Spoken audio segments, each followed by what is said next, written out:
Hey, Gibbs. All right. I need to open the chat on my phone so I can see. Oh, Mr. Gibbs checking Yes. in. Thank you, Gibbs. We- Foo cuddly poops. That's a very interesting name. Thank you. Interesting. Yeah. All right. So if everyone can tweet out about the stuff. Si, senor. I'm gonna retweet your thing. Yeah, everyone that is tuning in, we're getting ready for the podcast. After we finish promoting the podcast on the Facebooks and Twitters and the Discords, we're going to begin talking about all of the Zelda stuff. Is Ilya going to be able to read the chat? Yes. Maybe. Am I going to be able to read the chat? I'm not sure of what level education she has, but I have heard she finished college. So she may be able to figure out what those symbols are that you guys are typing. Yeah, no. When I have to record voice for Jesse, he has to call me and tell me exactly what to say, and then I repeat it into a microphone until I get it right. Sometimes. Sometimes that happens. Talking about... Okay. I have all that. I made a Twitter That's what tweet. I made a tweet Twitter. you made a Twitter? I made a tweet on my Twitter. I did the thing. No. I did it. No, Gibbs, I don't have my glasses on today. They were bothering my head. I guess my head grew, and now it hurts. It just means I'm getting smarter. That's what it means. Absolutely. Of course. New Zelda. Sorry, I'm reading out the list. I was about to say, did I type that in the title? Yeah. No. Zoldor. What does the acronym stand for? It stands for Zebras excel brilliantly. Really. I don't know. What? Zebras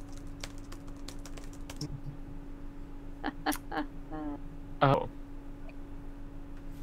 What One of my happened? dogs ate my headphones.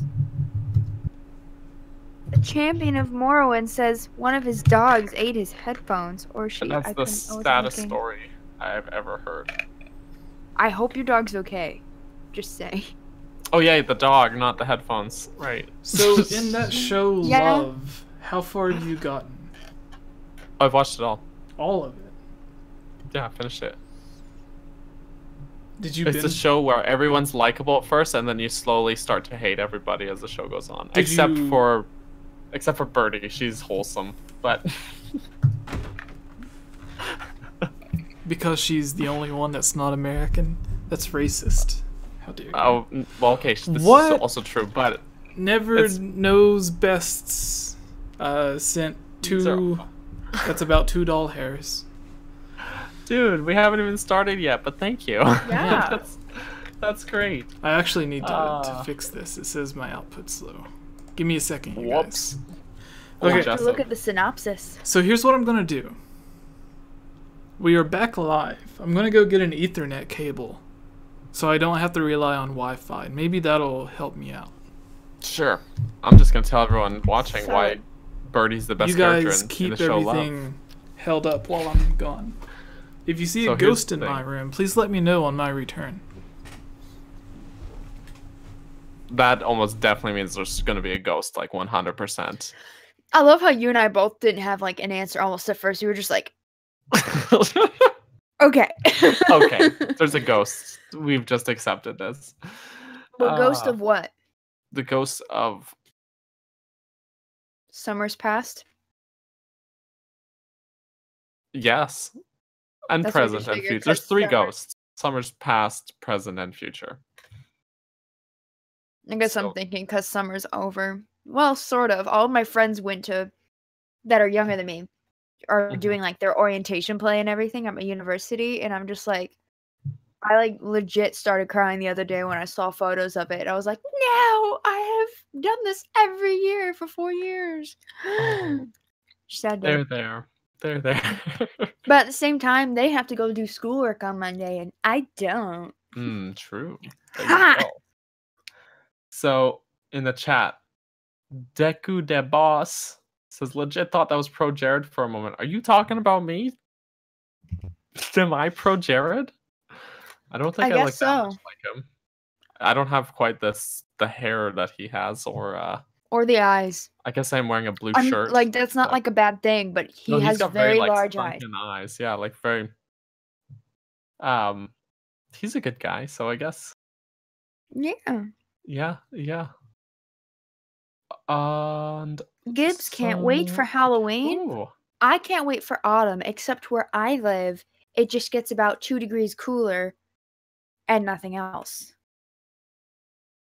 But I already have a pumpkin spice candle in my room. Why do you live in such a hot place? It's already raining here. So it's been raining this whole summer.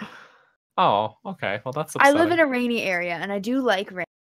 But I live in a hot area because that's where my family lives. And if I live with family, I eat for free. And I just graduated. See, that's where I went wrong, I guess, because I moved out when I was like 17. I kid you not. So I was like, oh, I'm done high school. I'll just go live on my own now. And if I had prepared properly, but I needed all my money for college, and then college kicked my butt with loans. That's how it goes. That's how it goes. Jesse's back. Get there. There goes the hat. Here he comes, guys. He's coming back. He's there. Jesse. Guess what? There was a ghost. There were 3 of them. But you sat on him. He was sitting in your chair. Three? There were 3 ghosts. But now there's only 2 because you sat on Annabelle. 3. That's what the chat named the ghost. Annabelle. That's what DJ Danny D88. So myself, we're sitting watching GameSpot interviews, and we saw him on the show floor, like we across should be good. the room. Live. We're live again. Yes. And I grabbed Gibbs by the arm. I was like, Gibbs, that's Gerard Khalil, the completionist. And then he's like, what? Where? So cool. And then Gibbs like went on this huge power walk, like. Oh yeah. Big man. Okay, I had to jog to keep up with his power walk, and Jesse's like, "Who's that guy?" Because he didn't know. And then I caught up, and Gibbs was already chatting with him and shaking hands, and he was super nice. He was a super nice dude, and I just totally fanboyed out, and I was like, he went to shake my hand, and all I could say, I said, "I am very excited to meet you," and he's like, "Great." Glad you like the show. Yeah, totally went fanboy. So, but it was awesome. We got some good pictures. If you want to look at those pictures, go to my Instagram right now at @CappedBurgerson, and you will have to dig a little bit through there, but they are on there. Shameless plug. I feel like if I ever met, like, I don't want to say celebrity because I ended up feeling totally chill when I joined the podcast the first time. We're not celebrities. Okay, but from my perspective though, it wasn't like celebrity, but it was just like, wow, these people are like known YouTubers and I'm joining their podcast. Like, okay. Not a YouTuber. I'm a known human. You know what I mean? I'm a I was already known doing person. voiceovers, but I feel like if I just like, you know, oh look, there's HMK, there's Zelda Master, Luke, whatever, or anyone, I feel like my first reaction would be shake their hand and just go, whoa. I mean, hi. Yeah. I can see that being my reaction. So I do know a famous person, but we could get like any of those people that you named on almost any podcast. It's true. They are friends. Actually, it's funny though, Ilya, because that was when I first talked to Jesse. That was like me, because I was doing the Zelda Informer podcast with Nate Rumpel-Jantz, Mr. Rumpel-Jantz, and Alfred was the other guy on it. And then Jesse came on as a guest, and I was like totally like trying not to geek out Oops. Yeah. So don't worry, Jesse. You have fans. You have influence. Maybe the second or third. No, wait. Can I remember Look at me this? now.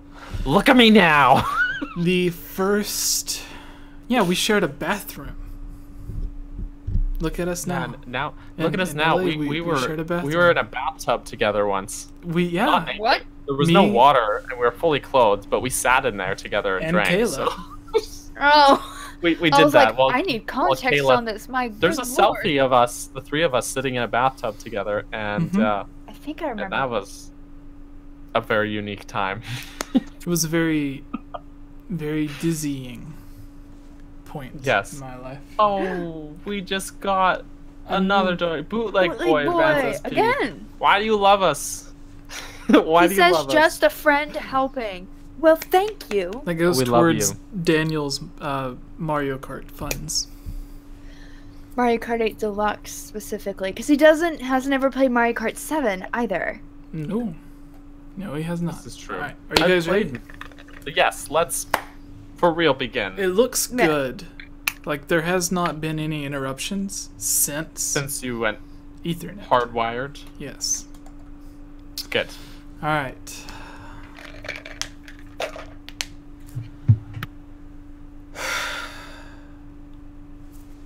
Alright, let's,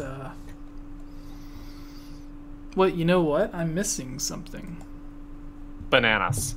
No, I don't have the, We are not the Yiga. Well, clearly. I don't have the link for the... Post the link for the Google, the work doc. The Google? Yeah. The Google Doc? I put that together, like, 30 minutes before we started. I thought I had it opened. I need a link for it. Don't have it. I don't have the link. Ilya, where's... Oh, here it is. I found the link. Okay. I was like, I have it! Kaboom. I put the link. Alright. Great! Boom! Alright. Are we ready, guys? Alright. Oh, yeah. Oh, yeah.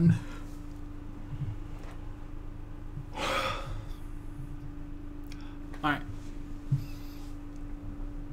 Did we already talk about the picture that was made for us?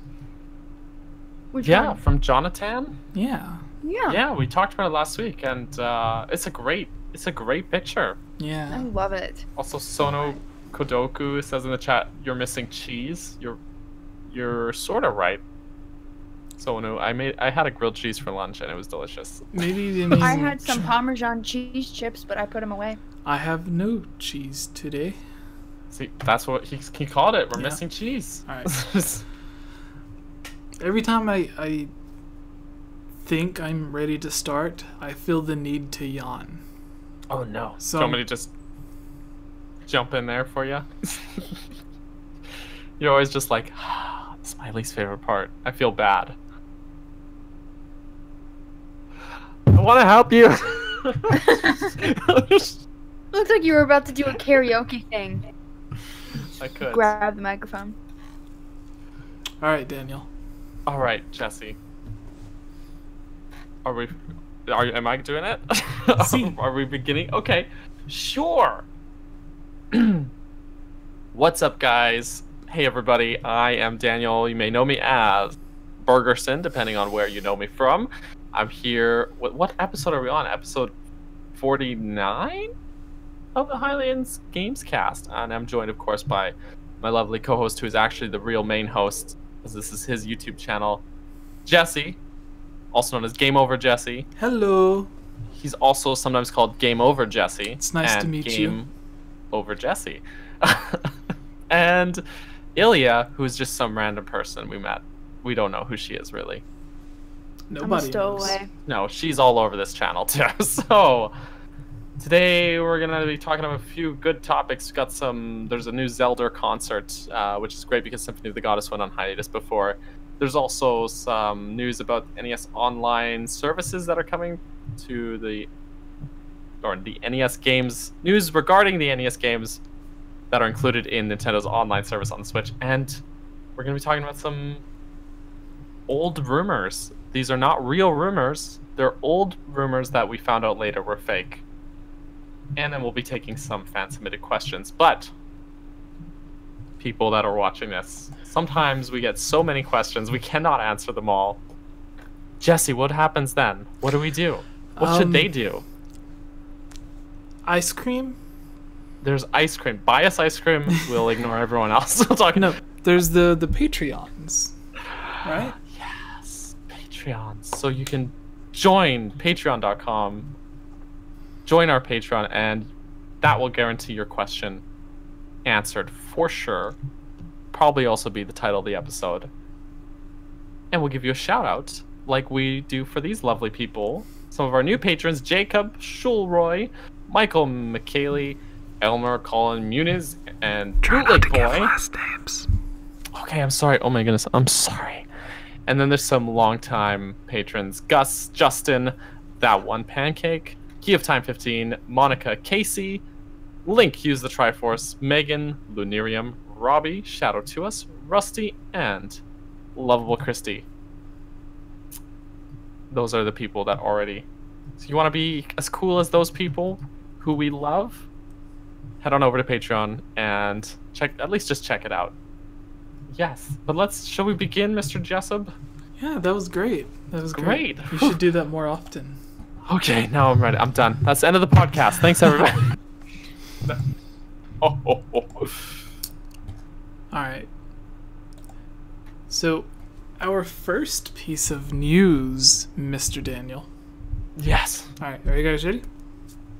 Sheep. I'm so ready. Everyone in the chat, save your questions for the end, unless Yes. if you donate, we will interrupt the podcast and answer them. We will. All right. Mm-hmm. It's not opening. Okay. No. There was Which another one? one that I wanted to do, but I don't know. I don't know. I don't know. So there was a thing where like Miyamoto was saying that he doesn't like MMOs. I saw that on Nintendo Life, I think. I thought about putting that on here, but then I was like, that's like non-news Yeah. because So for many people, they're wanting like a Zelda MMO, yeah, and that or pretty much Pokemon nailed the topic of that MMO is the other thing. In a sense, in a very loose sense, like very loose, Pokemon Go is a Pokemon MMO. It's a real world MMO. It is. I'm just saying. You know, you got your Pokestops, your gyms are you can interact with the players, you can trade things now, you can send gifts to other players now. Mm-hmm. They've added a lot more stuff since the game started like 2 years ago. So was it 2 years ago now? Yeah. Or was it last About year? 2. Yeah.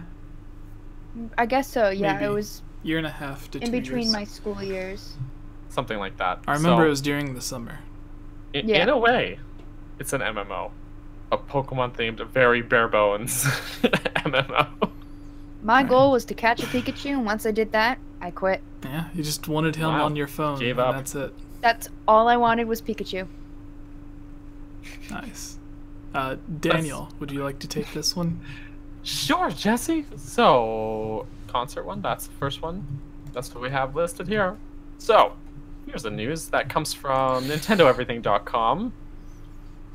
An article written by Matt, One Punch Maz. Nintendo has announced 3 The Legend of Zelda themed orchestral concerts for Japan only. Because they don't want us.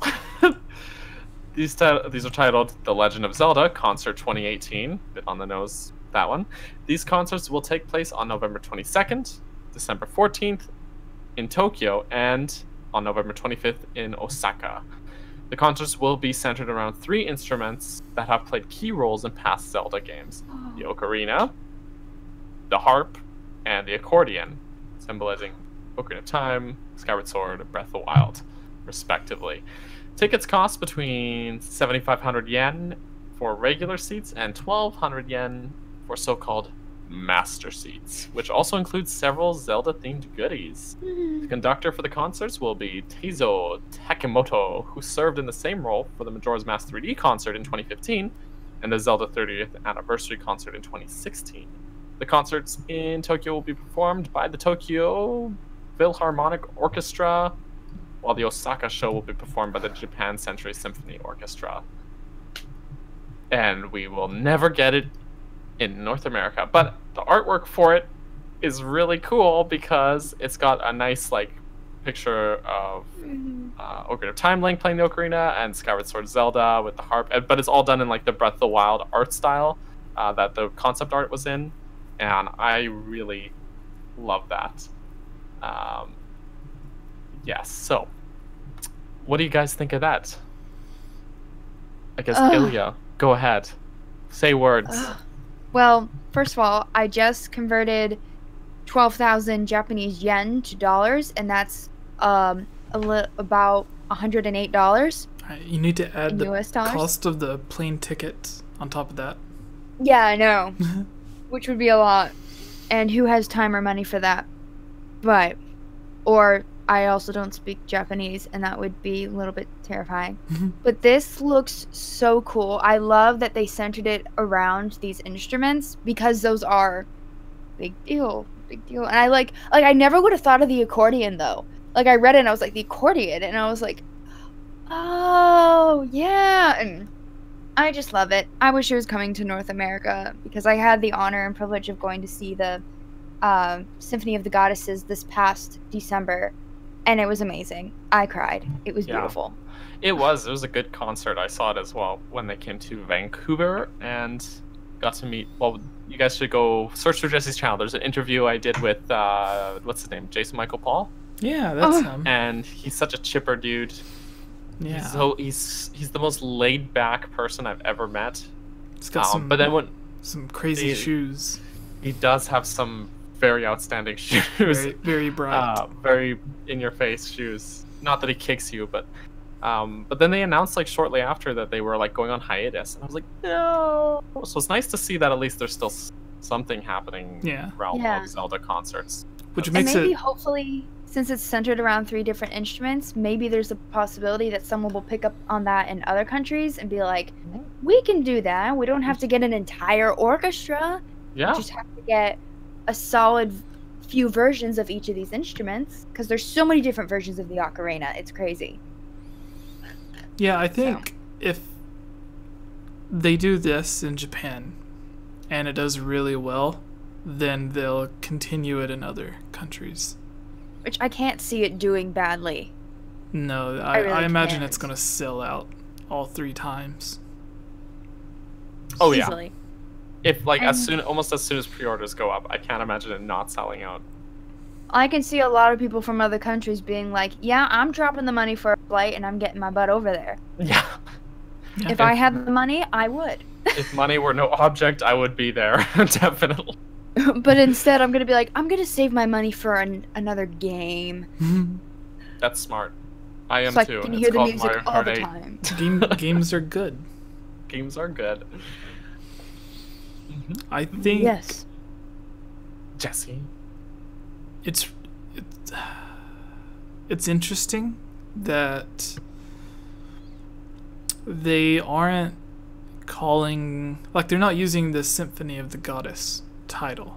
And this seems to be like more produced by Nintendo, since like there's official art for it and everything. Yeah. And they're using the same people that they have been using every single time, like during the Majora's Mask and the 30th anniversary that they were talking about. Yeah, I just think it's interesting that like it seems like it's just more of an exclusive Nintendo thing than like outsourcing it to other people, like the Symphony of the Goddess, which kind of makes me sad that it seems like it's less likely to go to other countries, to whereas if they would have used the same people from the Symphony of the Goddess to produce it, then there's more of a chance that it would have come to different areas, because they were the people that took it all around the world instead of just one country. That's really just my thought. Either way, it's really cool. Even if we don't get to see it here, it's great for the fans that are there in Japan, and it creates more buzz and headlines for Zelda. So, yeah. They usually use these to sometimes they use these for special announcements. It's like they would announce something at the very end or at the very beginning.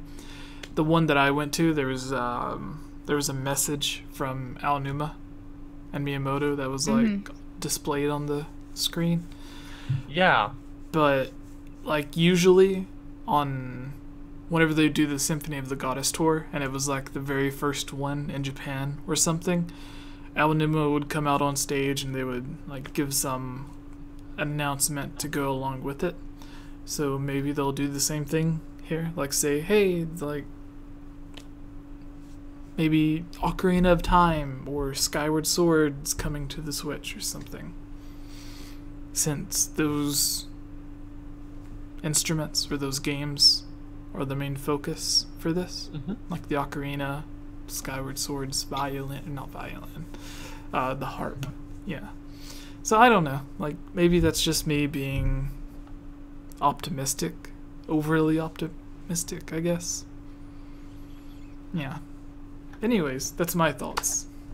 What about you guys? Do you guys have any final thoughts before we move on to the next?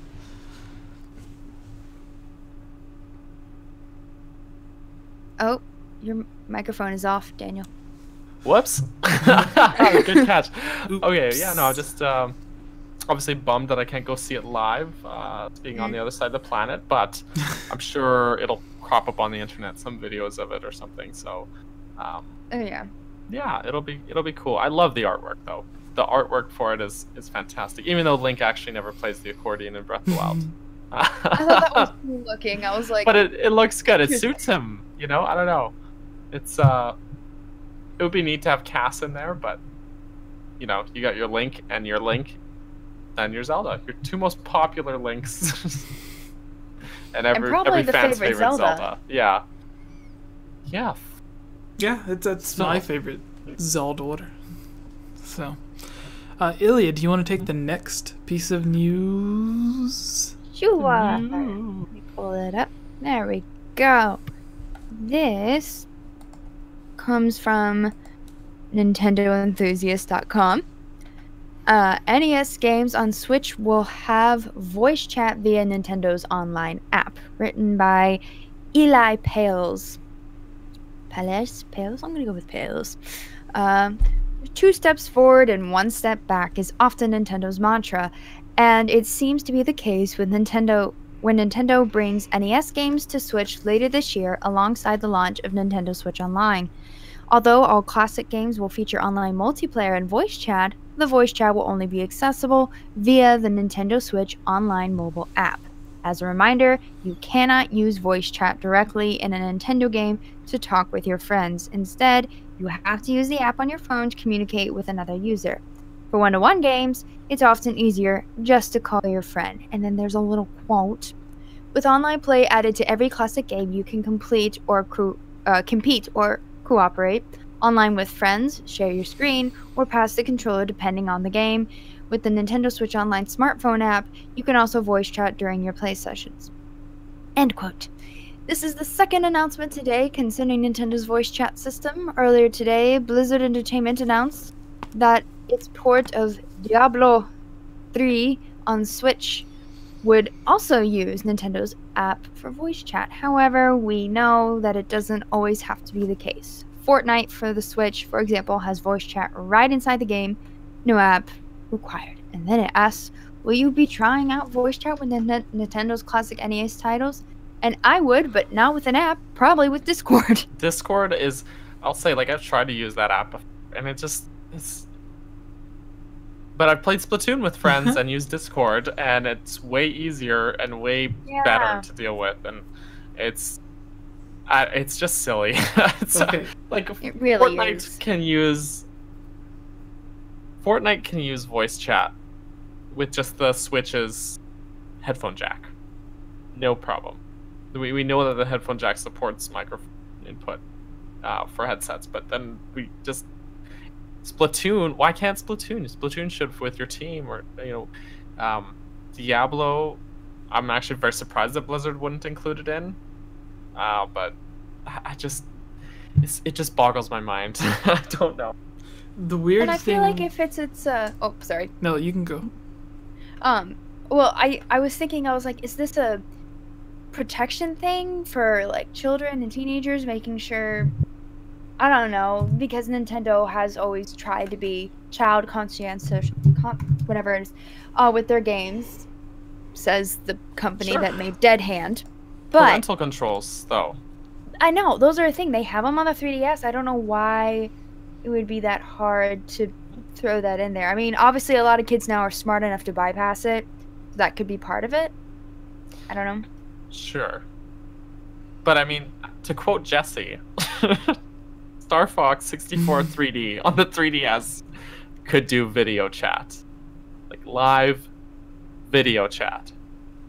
And that was one of the earliest games on the 3DS. The Switch should have no problem including something like voice chat in games like Splatoon or Diablo, or playing an NES game from the 1980s. So Yeah. it just I mean, imagine how much Gets fun it me. would be if you were able to play Super Smash Bros. Ultimate, and then just Yes. at the top there were these 4 little screens, or however many screens for you and your friends, and then the giant stage, and you can see each other getting pissed off at one another. Sure.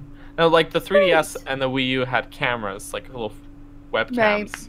Switch doesn't. But even still, I would love to be able to voice chat because Yeah. we just built in, because myself, like for Smash especially, my brother and I get very into Smash. We get very competitive with each other. It's one of my favorite games to play with him, and he literally bought a Wii U specifically only for Smash. That was the whole thing. He bought a Wii U just for Smash, and we would play online together, and we'd call each other so that we could chat while playing together online. And if we could just eliminate that step and just have the voice chat in there, it just would make everything so much more convenient. I know. But now I'm Apps just, take up this is space the week on your where Daniel phone. complains. So here's my question. Yes. All of the NES games are going to be getting online multiplayer. Nintendo's been very vague on exactly what they mean by multiplayer. Some games didn't have multiplayer to begin with. Like if you play multiplayer in the NES Mario games, is me playing as Mario. After Take I turn. die, the next person plays as Luigi. That's multiplayer for the NES games. Is that what Well, it's going to be on the Switch for the online multiplayer, or are they changing it enough to where like both people can play at the same time and interact with each other like New Super Mario Bros, or is it going to be your score gets put on a leaderboard and that's the online function? It's just that your score gets compared to your friends. How much I work hope are they actually that's not it. Yeah, like how much work yeah. are they putting into this? Or they could do not something multiplayer. That's just a leaderboard. They could do Yeah. something as simple as almost a shadow play. Like when you beat a level and then you have the shadow of your character and you can like keep on trying to beat your high score, but you get to see where you are on that level, like in Mario Kart. But instead have it, if you're playing with your friend, then maybe they show up as Luigi and like you're both playing at the same time, but there's no interaction with each other. You're just seeing each other on the same screen. So if you run into someone, you're not bumping into them, you're just running past them. So that's sort of like the multiplayer function in Super Mario Run. Is they just show up as like a Shadow Mario. And that's all it is. And it's not, like, I couldn't care less about it. Yeah. I really hope if they're actually putting in an effort and making changes that it'll be changed to like how the multiplayer works in New Super Mario Bros. Where you're actually interacting with each other. You can throw each other, and you're actually playing through it together and working together to beat the level. But on the NES, there is a game that I used to have as a kid. It's like a Donkey Chip and Dale Kong. Rescue Rangers. Oh. I was Like close. the Disney cartoon, the Disney characters, they had a game, platformer, actually very fun game when Disney video games were really good. And it has 2-player side-by-side co-op, not turn-based like where you take turns On the like in NES? Super Mario Bros. On the NES. Okay, so So- like The NES can do it. Mario They Bros. Like the original, where you're just Yeah. like bouncing on Koopas, had multiplayer. I could see how that game could have online multiplayer. But the first game they announced isn't it Super Mario Bros. 3? I think so, yeah. And I just don't see how that, like, even was Kirby on the NES? Yeah. So like I Yeah. can see how Kirby would be multiplayer, because that, I feel like Kirby's always been multiplayer. Not on the NES, but on the Super Nintendo onwards. Yeah. So what's this Chip and Dale NES? Chip and Dale Rescue Rangers. Looking this up. On the I remember NES. those characters. This was a game we had, and it's been a long time. Oh yeah, it is. It is But 2D Mario it ha- basically. It has 2-player co-op That's where so you can cool. play simultaneously. There's no reason they can't do it for Super Mario Bros. I would have. on the Switch. They have Zelda hearts too. Yeah, that's true. It's a good game actually. Although it's been Who's a Ashley? very, very long time since I played it, but You said it's a good game, Ashley. it actually is. I know what you meant. I just I'm sorry. I'm just learning my word. once upon a time I did that too. But we do know people named Ashley, so Yeah. It's true. it's not a reference to them though. There's like 5 there's of them on the Discourse. There's a few of them. Yes. That's really. I'm loving this Chip and Dale. You guys can't Okay. see it watching. In the chat, Michelle Jones says, "I remember." Michelle. Thank Wait, you, is, Michelle. Is Michelle It's a Patreon? Is she? No. I don't think so. No, I don't think so. Alright. But she could be if she wanted to. That's up to you, Michelle. But yes, it's a good game. It was one of those. We didn't have very many NES games. We had like Mario Bros. / Duck Hunt on the same cartridge. I know we had Zelda. We had a Yoshi game that was like a puzzle game. I just thought of multiplayer Duck Hunt, Chip and where it's Dale. just one person plays as the dog, so you could just tap A to laugh at the other person. Oh my gosh. So it would just be very limited. I don't know. I'm sorry. It was just a funny thought. You're a funny thought. Thank you. I try. You're a thought. Oh, Not that no. again. We But a had. funny thought. I think it was the Game Awards where Breath of the Wild won. So the last Game Awards. The whole chat was calling us all thoughts. It was all game over thought from everyone. That's me. Oh my. Yeah, it was one of the best. So what is can you think of any other multiplayer games? And that's like the thing. on the NES that were co-op like that, or do you mean just in general, like multiplayer games that exist? Because there's lots. well, so what I was getting to with like the taking turns multiplayer. What's Right. the point of that voice chat? There's Why no would I point. need to talk to you on voice chat if we're just There's taking no turns on a level?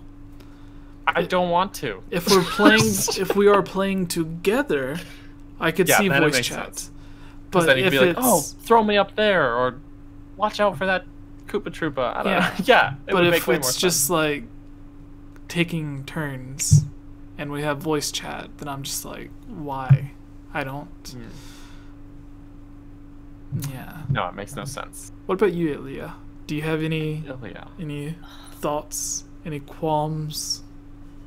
I mean, as far as NES classic titles, I don't the only one I've ever played is Zelda 1, and no, Daniel, I haven't reached the first dungeon. It's... Anyways, I've run that joke into the ground. I was gonna tell you. I need you to message If you had to choose only one NES game to play, Zelda is not a bad choice. I'll put that out there. I mean, way better than Metroid. It's aged way better than Metroid. But Metroid on the NES is unplayable in my opinion. And this is coming from a Metroid fan, so but I mean, I could see Yeah. for it wouldn't be multiplayer, but I mean, people already do this on YouTube. They record themselves playing. They say, "Ready, go," and they like, you know, see who does what side quest at what point, and you know, let's race. It's like, so I think yeah, there's like Zelda. Zelda Dungeon Master has does them. Those and Zelda Master and I need to watch Yeah, those. That's kind of interesting. Yeah. Although I really think it works best for Breath of the Wild because there's no linear track. so many open possibilities for that. Yeah, you just you got have one to set end a goal. lot of parameters though for that one. It's like, what is finishing? You have to get through all the main quests and everything, which I find really fascinating. But even like them doing it through Skyward Sword, it's like, well, I'm gonna go actually get these potions and whatnot because I suck at this boss. That's the most I could see because that's the only game I know on the NES. So I was not alive when it came out. I was not either, but you know, wasn't either. I had 3 older brothers, so I got to like a lot of the hand-me-down games. I want to say I got to experience a That's fair. lot of that stuff, right? So I guess I'm pretty lucky that way. But When did the NES come out? 1986. Yeah. Okay, so none of my brothers or I were born. Nope. We were not See, even my- thoughts. My oldest brother would have Not been like that. Gibbs says 1800 Korok Seeds is finishing. No, Gibbs. Crazy. Also, Gibbs said that I'm unplayable on the NES. And this is true. Interesting. You Actually, cannot play there's as a Captain thing. There's Burgerson. there is like a GoFundMe thing that I actually donated towards, and it was like NES Maker thing. So it was basically like an NES development kit. That I decided if that comes to fruition, I want to make an NES game, just for kicks. And my brother and I have like tossed around like how to do that, and what the premise would be, and everything. And so maybe in like a couple of years, maybe I will be playable on the NES, Gibbs.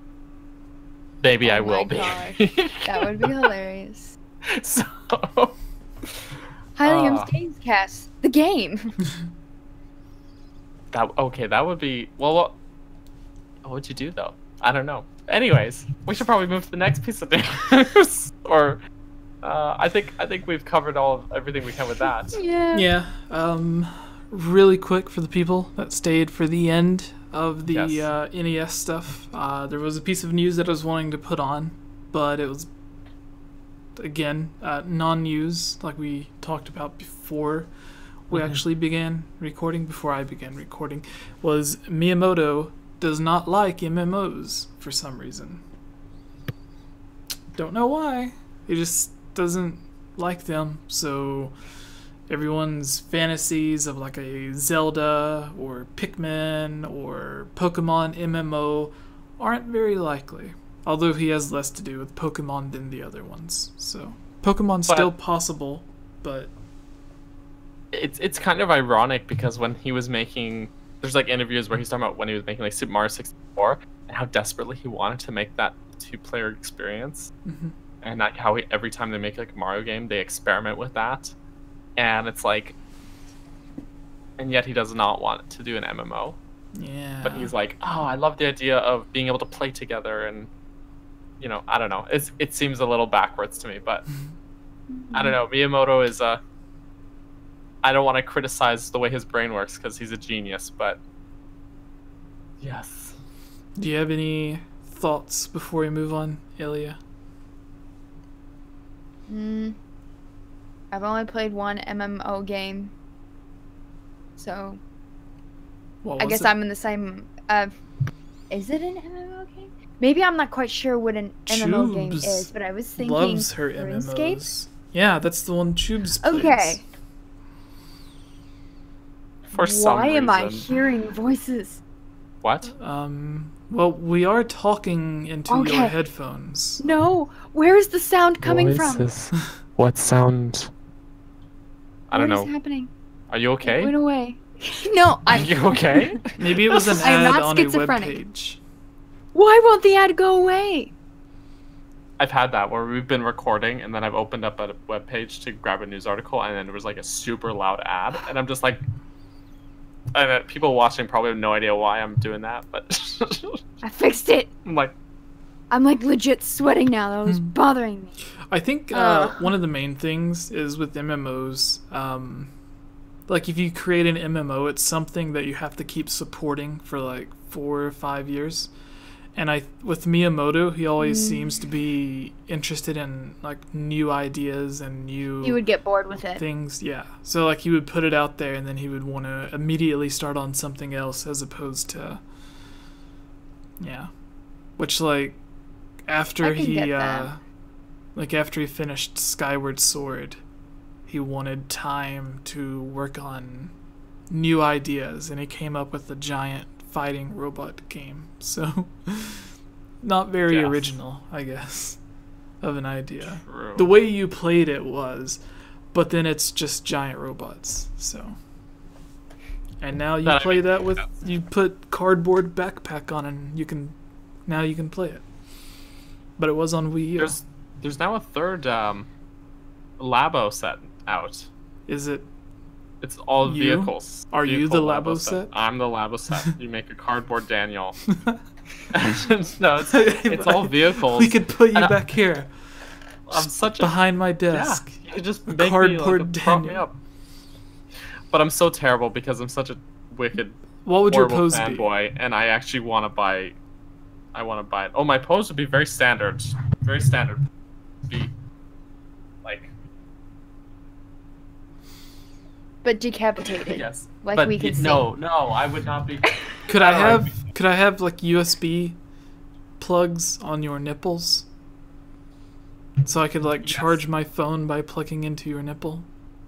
Then there's one that goes in my mouth, and then you can pose me like this, and then it's like I'm eating it. So it's like, and then the phone charger. No, goes you have to do the Nintendo Direct pose.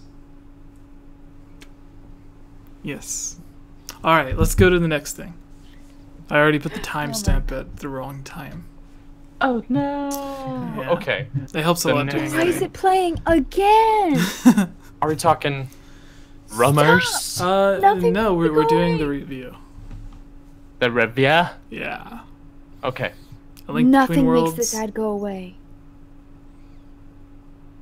Yeah. I'm closing sounds it. good. Oh wait, then maybe I should get my little link. Your Link? What? What's he doing? Should I grab my 3DS or something? I have it. All my Zelda stuff's right here. Jesse What? disappeared. I was like, This should I is grab? Link, a Link Between Worlds. He is not an amiibo, but I still own him. It's the not Figma. What is it called? Is it Figma? I think it is Figma. Yeah. I can't remember. I don't have the Is box that Japanese anymore, for but toy? Or statue? I don't know. It's something Maybe. like that. Yeah, so A Link Between Worlds. Alright. What's up, everybody? This I am Jesse. Yes! What's up, everybody? Sorry. I am Jesse, or Game Over Jesse. Here with us is our lovely Daniel. And the amazing Ilya. We are going to be reviewing The Legend of Zelda: A Link Between Worlds. The game Ilya is holding up to the camera right now. yes. We are going to be doing 2 videos on this, as always. We do with most of our Zelda reviews from our podcast. One video is going to be talking about everything we love about the game. The second video, which you could find on the channel as well, is going to be talking about everything we dislike about the game or the stuff that we would change. That way you can't be commenting like, oh, it's a Zelda channel, of course they're going to say good stuff about a Zelda game. So to make sure we're not completely biased, there's the video talking about all the things we love and the video talking about all the things we hate. We're probably going to do 1 or 2 things each depending on how long we stay on the different topics. But starting us off, I guess a little bit of information about A Link Between Worlds. A lot of people think that it's just a new Zelda game for the 3DS, and they don't know too much about its development. But it began with Miyamoto, the original creator of the game, wanting to make a remake of it on the Nintendo 3DS, to make it in 3D, to give it depth, because they thought the top-down perspective would look really great, taking advantage of the 3D of the 3DS. Halfway through development, which there's actually a rumor of a Link to the Past remake for a long time before it was actually confirmed, but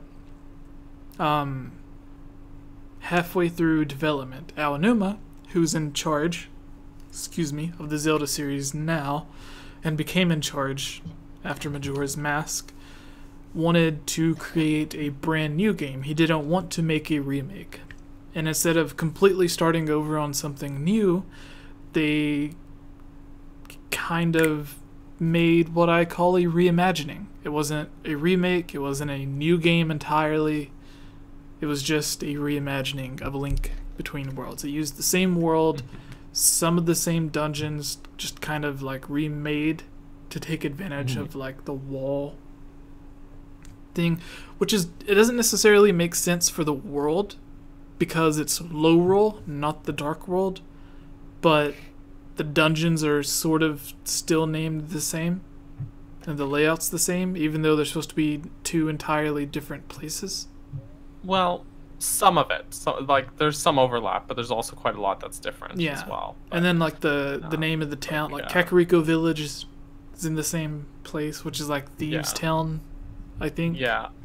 In both, and the Blind the Thief is still the boss in both those games for that one dungeon. But then there's some differences, like Turtle Rock having an actual turtle and being where Lake Hylia is instead of the Ice Palace, and then the Death Mountain being icy instead of fiery in low roll. So just some things got switched around, but there's a lot of overlap between the two. Yeah. There was someone commented on the newest video, which is talking about demise and low roll and high roll and everything, which Ilya did a majority of the voice for. It has Dr. Wily, Commonwealth Realm, specifically Conrad, myself, and Sexy Mac. But someone commented on that video asking that question, like, why does low roll look so similar to A Link to the Past? And I replied and was like, well, the real world answer is it began as a remake of A Link to the Past. Halfway through, they decided to change it to a new game. They didn't want to completely start over, so they just reused all of the stuff that they had so they could finish it a lot sooner and not spend a lot of unnecessary money. Because if they would have started over, it would have costed like millions of more dollars. And then he replied to it, was like, yeah, but what's the lore-based answer? And I'm like, there is no lore-based. Like, it's the same reason that Hyrule looks different every single time. It's just, like, there's no real lore answer. It's just because the developers wanted to make it that way. But anyways, they're addressing the wrong question. The real question is, why is the Hylian shield found in low roll? Yeah.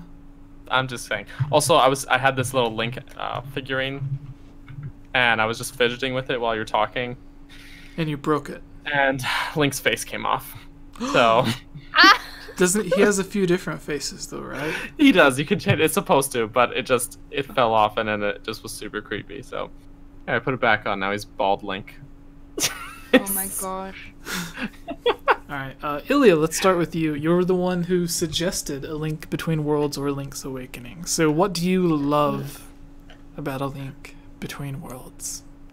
There's a lot of things I love about it.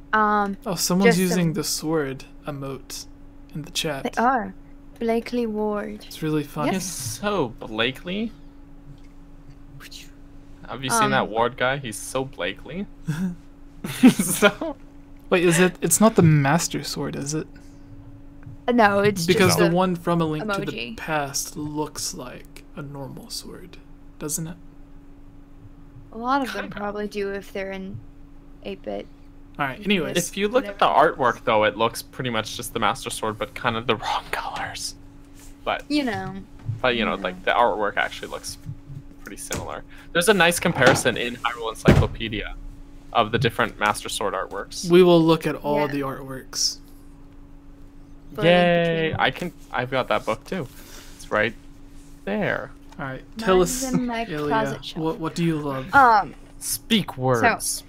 So, just for context, A Link Between Worlds was the first Zelda game that I actually had not seen any previous gameplay footage before playing. Ocarina of Time, Majora's Mask, Wind Waker, Twilight Princess, Link's Awakening. I watched my brothers first. Or at least one of them. And so A Link Between Worlds was the first one I was able to pick up and just be like, new experience. I have known nothing about it. And it was great. And there's a lot of things I love about it. And I was going to say the music, but one, that's almost always my answer. And two, technically, I feel like most of the music should just be attributed to A Link to the Past. So, I would actually say... Orchestrated better. It's true. It's true. And I love the low roll. But I think actually, when thinking about it, my favorite part is the 2D to 3D wall mechanic. Ooh, that's a good answer. It's just, like, it's so different, and it's used so well. I feel like that could have gone really weird. You imagine when first pitching that idea, what if Link became a painting and traveled on the walls? People were like, yeah, he's gone nuts. So I don't know if But you it guys ended can up see being this. so cool. Yeah, it does look normal. I don't know if is that meant to be the Master Sword, though, or Link's uncle's sword? I don't know. Because he gets the sword from his uncle Sounds first, different. right? So it could be that. Because he's just got the normal shield instead of the mirror shield, too, right? Right. Yeah. Right. Who knows, man? Yeah. But there's another artwork. I gotta find it. I'd have to find it. But the artwork of like the Master Sword in the pedestal in the Lost Woods, which that artwork is beautiful and looks like a screenshot out of Breath of the Wild, but it's from the 90s. But Yes. and the Master Sword's design is fairly still consistent. It's just it looks a little not. The handle isn't blue in that artwork. That's the Yeah. only thing. Bluey, The, purpley. Sorry, what, Daniel? No, that was it. I finished my Okay. sentence. Sorry, I thought you were done, but I was a second ahead of you. Ilya, the thing that you were talking about was reused in Mario Odyssey. This is true. Right. Yeah. Yes. So Which is finish what very you were interesting. saying. But not quite as freely in Mario Odyssey. You know, Link Well, to no, Worlds, you do there's it a specific anywhere. objective, but I feel like that mechanic could have been done so poorly, and it wasn't. It was done really well. It opened up a whole new world of gameplay, I feel like, and really made your mind work as far as puzzles go. Really had Yes. to make your mind work. And there were some levels that I would be like, why can't I freaking figure this out? Why can't I get to this thing? And I'm like, right, because I need to go into a wall. And it's Mm-hmm. the last thing I'll say on it is, it's a real testament to the fact that story comes way later, because they came up with this mechanic and then the entire story has to do with paintings. So I love it. It was just so well done. And it also, to add to that, they sort of not just like they could have just built that mechanic for traversing and puzzles and left it at that, but they like worked other mechanics into it. And one of my favorite examples is the hook shot is an item. It's been in every Zelda game since Link to the Past up until A Link Between Worlds, I think, or it wasn't in Breath of the Wild though. But Right. otherwise, it's been in pretty much every Zelda game in some form. And then they still managed to make it feel fresh by basically combining the mechanics of the hookshot. And then there's suddenly you're hookshotting into a wall, but there's no ledge, and you just fall, and you're trying to figure out how does this work? How am I supposed to get past here? Then you realize you got a hookshot, and then immediately become a painting into that wall. And just like they take, that's just one example, but they take all these older mechanics that you've seen before in other Zelda games, and they've just got this one new mechanic, and it puts such a different spin on all these other ones too. Mm-hmm. It's great. Primo stuff. Yes. That is Jesse, you my look so answer. focused. No, there was something I didn't know. So, it says originally the game was conceived as a sequel to the Nintendo DS games. So Phantom Hourglass, Spirit Tracks. Oh. Featuring the cel-shaded Link from Spirit Tracks. So Spirit Tracks was going to have a sequel, which is weird. The wall merging ability, which is what I was looking up, was already conceived in an early prototype made in 2010 based on this concept, which was approved by Shigeru Miyamoto. With the team focused on the other titles, development did not start fully until Miyamoto suggested to base the new title on A Link to the Past. During the development, the team was focused on achieving a frame rate of 60 frames per second, as well as using the stereoscopic 3D effect of the Nintendo 3DS hardware. So it didn't quite answer my question that I was trying to look up. But there's an interview that I remember reading where Aonuma was talking about how the idea of going into a wall painting first came about. But it is really cool that it says here that it started as a sequel to Spirit Tracks, because right above it, it says the development of a new Zelda game for the Nintendo 3DS first confirmed in November 2011, while ties to A Link to the Past were hinted at the following year by Aonuma and Miyamoto. A Link Between Worlds was officially revealed on April 17, 2013. So it seems like they originally had the idea from this. At least, they had the ideas of a Spirit Tracks sequel, but then they started working on a Link to the Past remake, and then that turned into A Link Between Worlds. So it went through like a couple of different phases, sort of like the 3 Oracle games. How it began as just a remake to the first Zelda, and then it turned into 3 games, and then that turned into 2 games. So that had 3 phases, kind of like this one, which is interesting. But yeah. I wasn't able to find the original interview that I was looking for. Anyways, continue. What's interesting about that, because you said that was 2010, that they started thinking that it might be a sequel to Spirit Tracks? Is that what you said? Yeah, there's artwork that it shows here as well. I was just thinking, I was like, I'd love a link to that. If it was a sequel to Spirit Tracks, that would have converged those 2 timelines, right? Like if it still had the low roll stuff. And then I realized, wait, Hyrule Historia didn't come out until 2011. So if that had been the case, I would have changed things a lot. For lore stuff, anyway. Is that image on ZeldaWiki.org? Zelda Gamepedia is the one I'm looking at. I think that's the same site, actually. Yeah. I'm going to find it. But I remember the first time I saw it. But it says an early prototype. It was the first announcement, I think, was announced as A Link to the Past 2, if I remember correctly. Oh, when they that's first so cool. officially announced the game. But oh yeah, here it is. It is the same site. ZeldaWiki.org is also now Zelda Gamepedia. The image they're showing is actual, like it's a prototype, not artwork. So it's like an in-engine thing. Like it was a playable thing, not just someone's drawing. But it's very blurry. Daniel, would you like to talk about your favorite A Link Between World aspect? Okay. I want to say the sort of openness of the game. So, obviously it's not as open as Breath of the Wild, of course, but unlike many of the previous Zelda games before it, you have a lot more choice in which order to do things. And there's a more natural progression of things because you're sort of doing these dungeons as you discover them rather than following a point on the map, for example. So I love that because I have a huge soft spot for A Link to the Past because it was the first game I have any memory of ever playing, ever. And obviously my first Zelda game. And so I know the world of A Link to the Past very well, and being able to kind of go in it and seeing it the same but kind of different, and sort of naturally explore things and discover things again, and be able to go through those dungeons because in A Link to the Past, there's sort of, you technically can do any of the Dark World dungeons in any order, but there's a perception of an order because on the map, it literally lists them like 1, 2, 3, 4, 5. And in A Link Between Worlds, there isn't that. So you kind of just discover them, and it's like, oh, okay, here's a portal. You go through the crack in the wall, and you find a dungeon, and you go and do it because you can, because you have probably already bought all the items from Leo's shop. And so it doesn't feel like you ever find a dungeon and you're like, oh, I'm in the wrong dungeon, I should come back here later.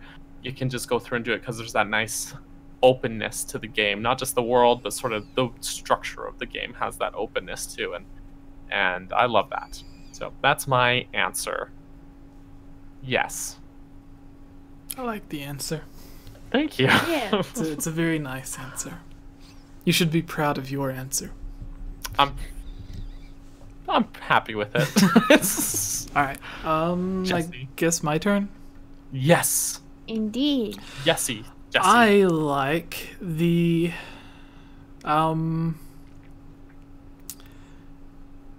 what's the best way? The lore or openness of interpretation of some of the lore stuff in it. Specifically, there's a lot of stuff that hint back to the original, A Link to the Past. Mm-hmm. But one thing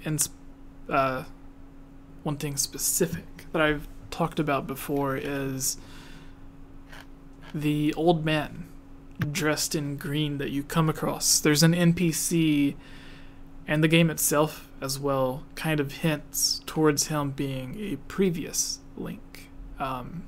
Specifically the one from A Link to the Past that you play as. Is just now he's an old man as opposed to a young kid. Which is something that a lot of people have said they've wanted to see. Like they've wanted to see an older version of Link. And this kind of plays around with that idea. Because you fight, I think you go to him to fight all of the Dark Links, if I'm remembering correctly, and then after you beat all of the Dark Links, you fight him, and he just happens to have all of the weapons that you have. So, he has the sword, shield, arrows, everything. So, it brings up the question, how does he also have these weapons? Unless he went on his own adventures and collected his own weapons. Why is he associated with the Dark Link? Why is he associated with just the combat in general? Why is he wearing the same outfit that Link wears? Why do the NPCs that talk about him hint towards him going on his own adventures in the past? He's around the same age as Link would be if he did grow up from A Link to the Past. Because the game's supposed to take place 100 or hundreds of years later. There's no specific time. And we know that characters in the Zelda series can live to be 100 years or older. So there's a lot of things that kind of helps it make sense. And I think it's a cool idea. So, but yeah, that's just one thing. There's a bunch of other stuff in the game that dive deep into lore and mystery.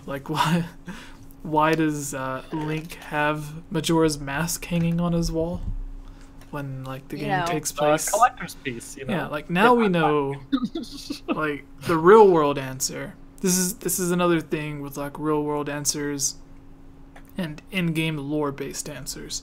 The real world answer is Nintendo was just trying to give us a hint that Majora's Mask 3D was about to release. Because it's sort of when they put pieces of artwork in one game of the next game. So Ocarina of Time 3D had Skyward Sword artwork, and Twilight Princess HD had Breath of the Wild artwork in it, and then Link Between Worlds had Majora's Mask just kind of on the wall in Link's house. Yeah, so but we didn't know that at the time. We just thought it was an Easter egg, Right. or at least I did. I just thought it was oh, that's a funny Easter egg. Because there were some masks from Majora's Mask in the Wind Waker too, right? Mm-hmm. Not Yes. Majora's Mask itself, but there were some of the masks on the wall and the the gallery, the Nintendo the figurine you know the one. Yeah. Yeah, you know what I'm talking about. Wind Waker was originally designed as a sequel to Majora's Mask. True. When they were first conceiving it. Yeah, before there was a timeline split. Before they thought, hey, wait, this makes no sense. So... Well, like, with Twilight Princess, like, that's the one where everyone was like, wait, how does this work? How do they both reference the same game, but yet there's no flood talked about in Twilight Princess? This doesn't make sense here. My thought at first, when, like, Twilight Princess... We're getting very off topic here. When Twilight Princess was first, like, showing off, I thought it was Hero of Time Link again. Like, it was going back. And part of the reason I thought of that is that it was, like, similar art style to Ocarina of Time. Not Toon Link graphics. Not flooded world. And in those early trailers, they hadn't recast Link yet, so they actually used the same voice clips as Adult Link. They had just reused them as in Twilight Princess. So if you watch those really early beta trailers, they've got the Ocarina of Time voice clips. And they changed that later, but then, so in my head, it was like just a third Hero of Time game, which I'm sure everyone's still asking for now, but it never happened. But that's what I thought was happening at the time, so... It's very cool. Yes, here's a bit of Zelda history from the early 2000s. So right. I could watch that E3 trailer now and I'd still cry. Yeah, it's but there's so much stuff. It's so epic. So much of that stuff is not in the game. So, yeah, but also when you watch it and you're remembering everyone's reaction, I mean, yeah, I didn't know it back then, but watching it now, I'm like, wow. I took magazine clippings with screenshots of the game and I cut them out and like taped them to my wall. Primo nerdiness. Yes. I think we're getting off topic. This guy's giving me the dirty look. He was like, "You're not talking about my game." What's this? All right. So, moving. Let's go to the next one. What we dislike or hate. All right. Well, what's up, everybody? Dislike? Yeah. Oh, we're only doing 3. Yeah. Okay. Well, there's only Sounds 3 good. of us. So. Sounds good. Dislike time. Yeah. The list thing's probably going to take a bit. Unless we can speed through it. There's not 4 of us giving our opinions. It's only 3. So it'll be a little bit shorter than usual. What's up, everybody? I am Jesse, or Game Over Jesse, as all of you may know me. I am here with the amazing Daniel. Hello! The beautiful Ilya. Guten Abend. And today we're going to be talking about all of the stuff that we hate about A Link Between Worlds, or all of the stuff that we would change about A Link Between Worlds. We just had a video about all of the stuff that we loved about the game, and now it's time to talk about the stuff that we hate about the game. So if you would like to see that video first, and then this one, or if you would watch that one after this one, they kind of go together. It works out what we like, what we dislike about the game, so no one can say we're biased and just hating on a game or just praising a game. We're doing both. So if you hate the game, maybe you can find some stuff that you agree with us. If you love the game, you can watch the other video, and maybe you can agree with some of the stuff that we said there. But getting started, this time with you, Mr. Daniel. What is something that you hate, dislike, or would change about A Link Between Worlds? A Link Between Worlds is a really fun game that is too easy. All right, your turn, Ilya. It's too... No, okay, what, Daniel? There's no difficulty curve. And I think that is a side effect of what I mentioned that I liked about the game was the openness of it. But because you could do any dungeon, any order, as soon as you get to low rule at least, with other dungeons where you have sort of a progression of like you do the forest temple, the fire temple, the water temple, shadow temple, they can like scale the difficulty to be harder, more challenging with each one. But because you could do them in any order, they're all just kind of a little bit hard, but none of them are like actually that hard, like very challenging, until Low Rule Castle is the first one where it's like, okay, this is like challenging. Until you get to that point though, there's pretty much difficulty tier of the first 3 dungeons, you get the Master Sword, and the next bunch of dungeons, and they're all too easy. Ow. They're all too easy. So that's just my kind of bone to pick with the game, but I don't see a way around it. That's the I unfortunate part. say the hardest part of the game is when you first get to the Dark World, and all of the monsters you come across in the overworld are a lot stronger than the monsters you come across in Hyrule.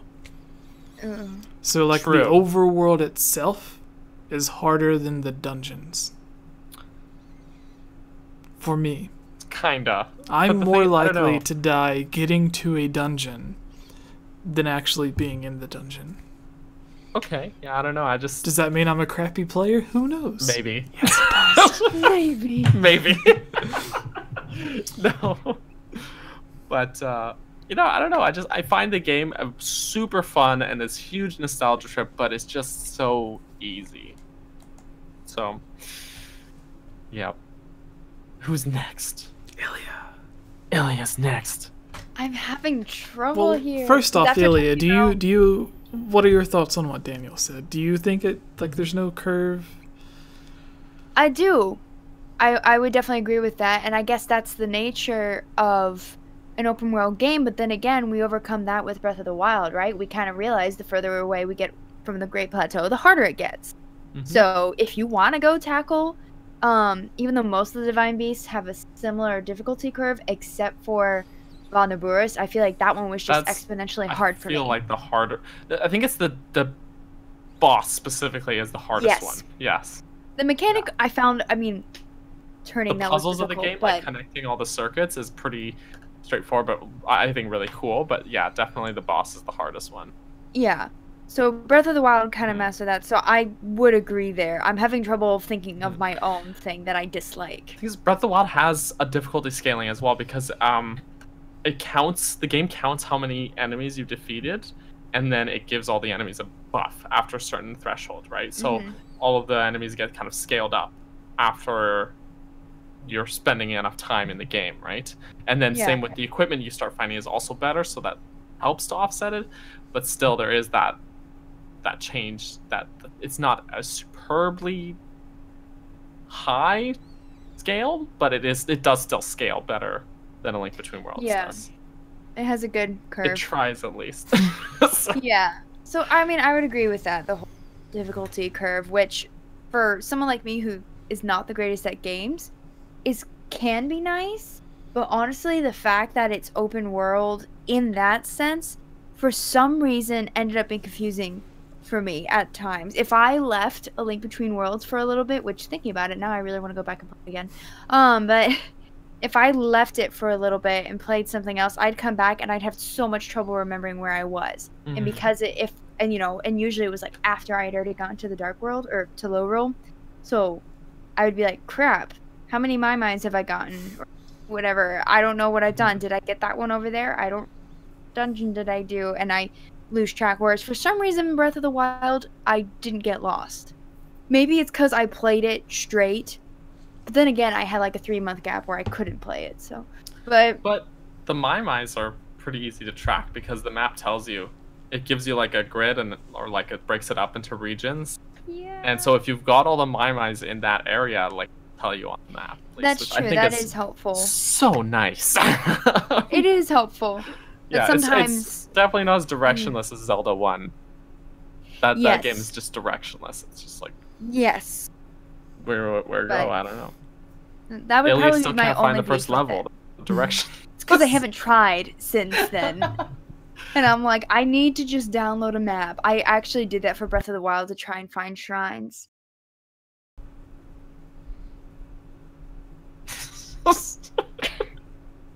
I will get a map eventually. But there are other games I want to finish first. Okay. So Yeah, I guess that's my only beef with it. that you get lost. That it's hard to just pick it up, back up. At least for me. This is probably just me.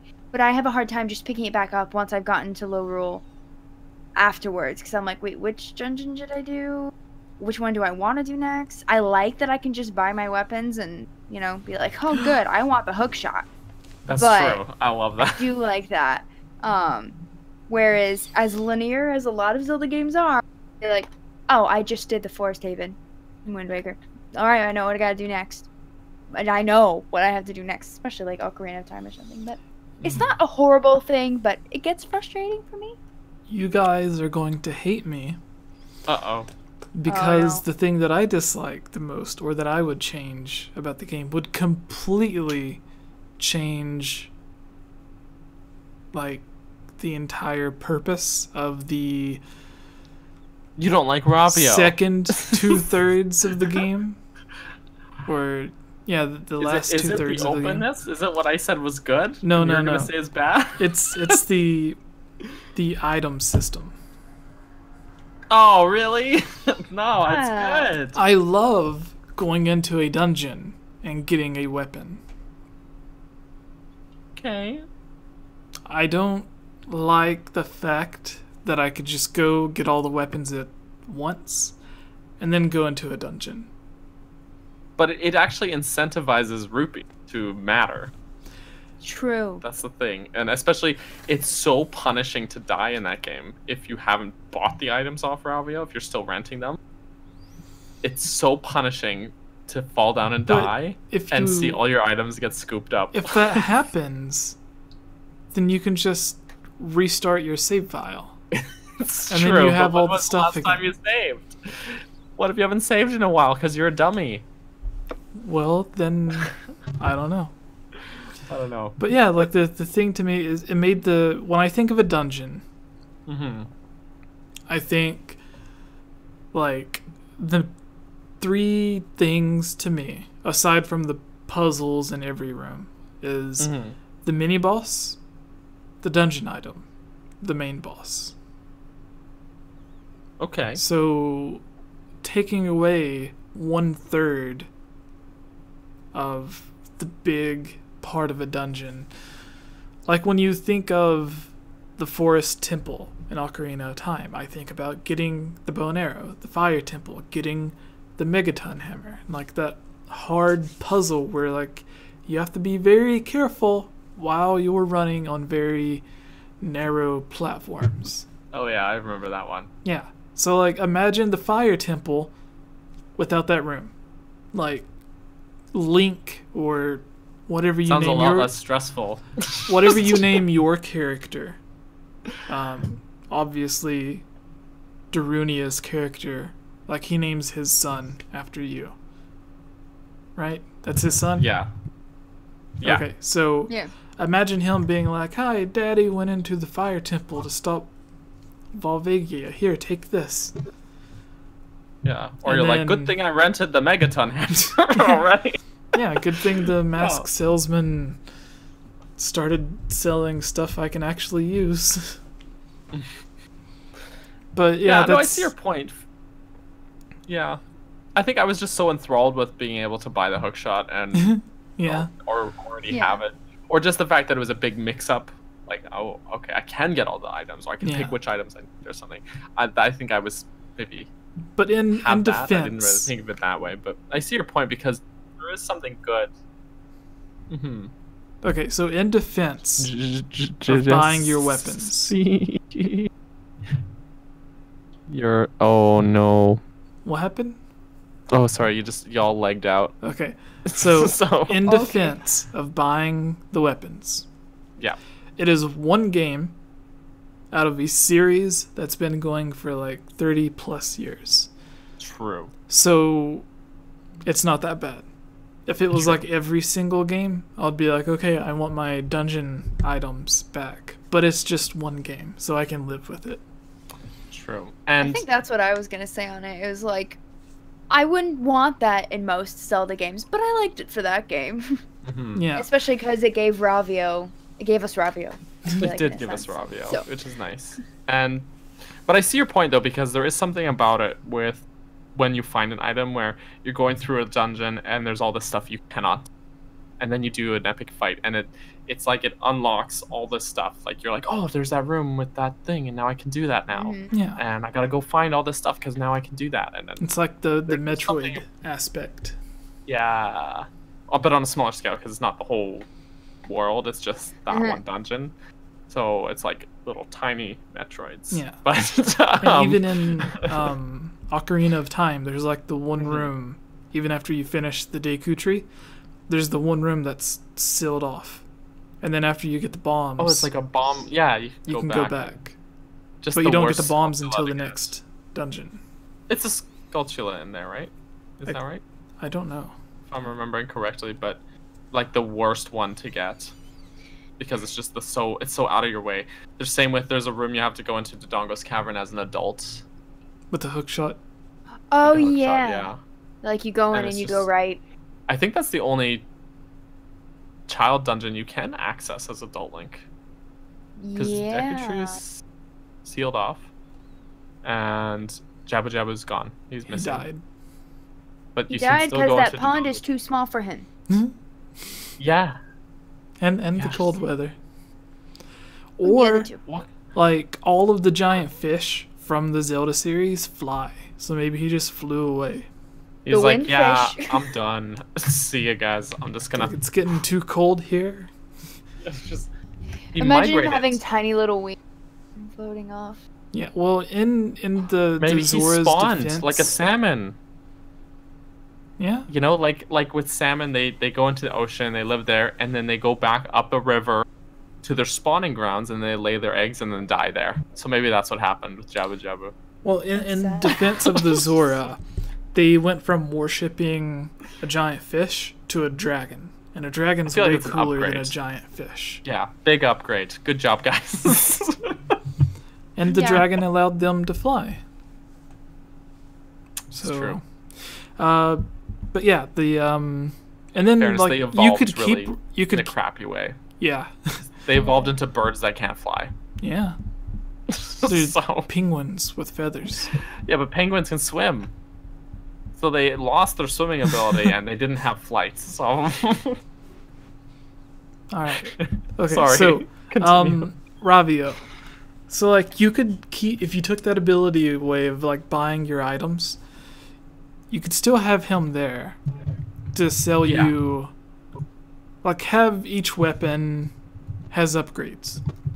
So have one upgrade to where you have to buy the upgrade from him, or you collect an item in the world, take it to him, and then pay him to upgrade it, like in Skyward Sword, which was in development at the same time. So That is one of the they things were that's cool in thinking of Skyward the Sword, too. idea while they were working on A Link Between Worlds. They just didn't use it. So, but the upgrades still are in that game. There's Mother Mai Yeah. upgrades your items. Yeah, but Yeah. I'm saying have one for Ravio, and then have one in the way that it already is. So what if it was for Ravio, and he uses Mai's? He needs the baby snails to do the upgrade. So you bring him the snails, and he like crushes them into a Mai elixir, and then uses it to upgrade This the weapon. took a dark turn. Also, I thought they were octopi. You have to bring. Oh, but they have shells. Octopuses. They have shells. But she has like a million legs. It's both, I guess. They're just weird creatures. It's Zelda. But Whatever. yeah, they're like not evil Octorocks almost with shells though. They have shells. for Pretty sure, Octorok. but very Octorok. But the thing is, like in Skyward Sword, you have to bring Gonzo the materials to upgrade the item, right? So if you had to bring it to Ravio and Mai's are the collectibles to upgrade items, then that would mean he uses the Mai's. He needs the Mai juice. Mad. He needs the Mai juice. Just puts them in a blender, and just... Anyways, this is getting morbid. I'm pretty sure Jesse's done being my friend now after this conversation. Now let's go to the next. Yes! What time are we at?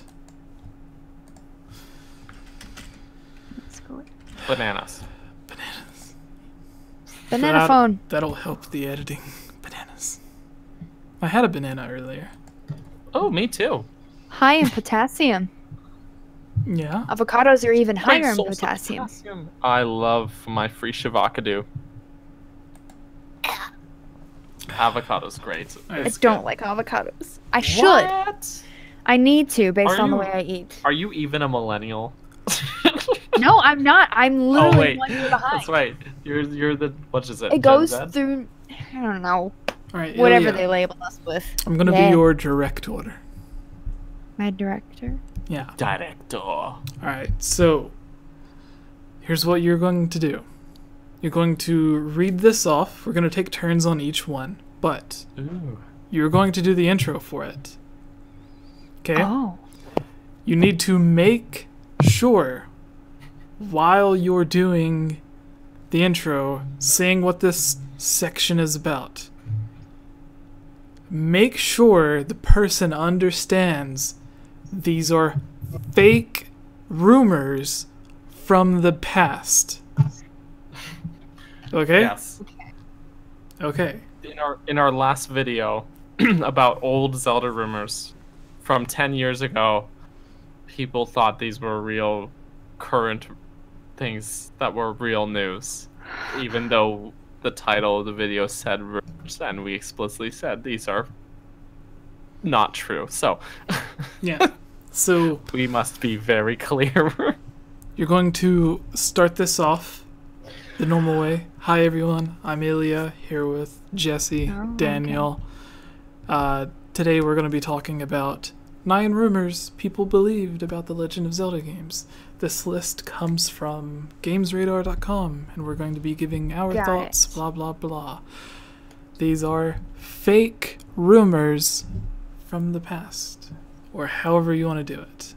Alright? Okay. I've Action. never done an intro before. Woohoo! You can do it. Yay! I don't even do intros on my own. But hey y'all, this is Ilya Rose, the third wheel in this podcast. I have the pleasure of joining Daniel, whatever side of me he's on. This side. Yay! Hi, Daniel. Hi. And then on the other side of me is the master of this channel, Jesse, or Game Over Jesse. Hello. And in this segment, we're talking about an article from 2014. It's old. 9 rumors people believed about the Legend of Zelda games that were 100% fake.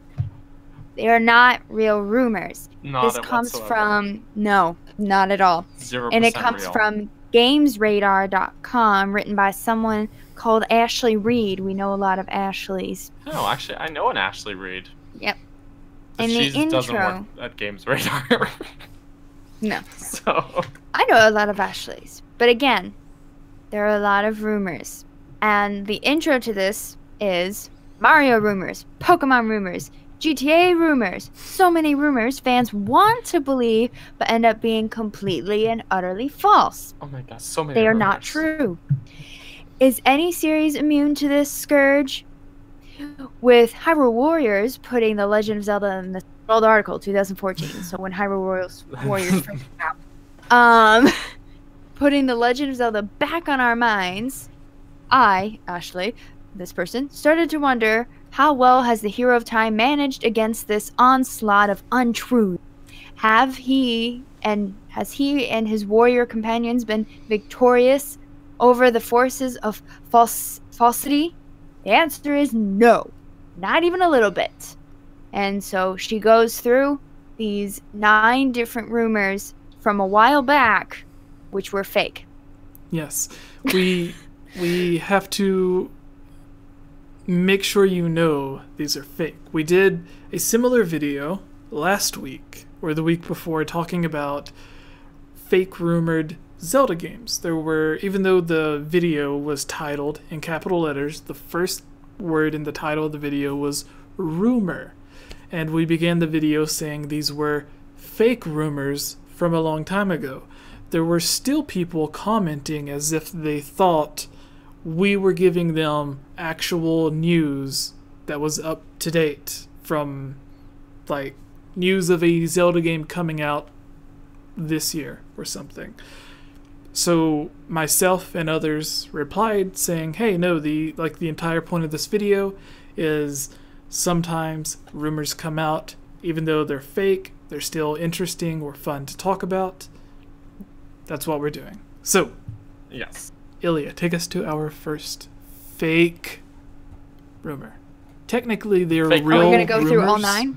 Real rumors Yes. that were not They ended up actual being fake. information. Yeah, because Yeah. they are They were real rumors. in that they happened, that they were rumors that occurred, but fake in that they had false information All right, Ilya. in them.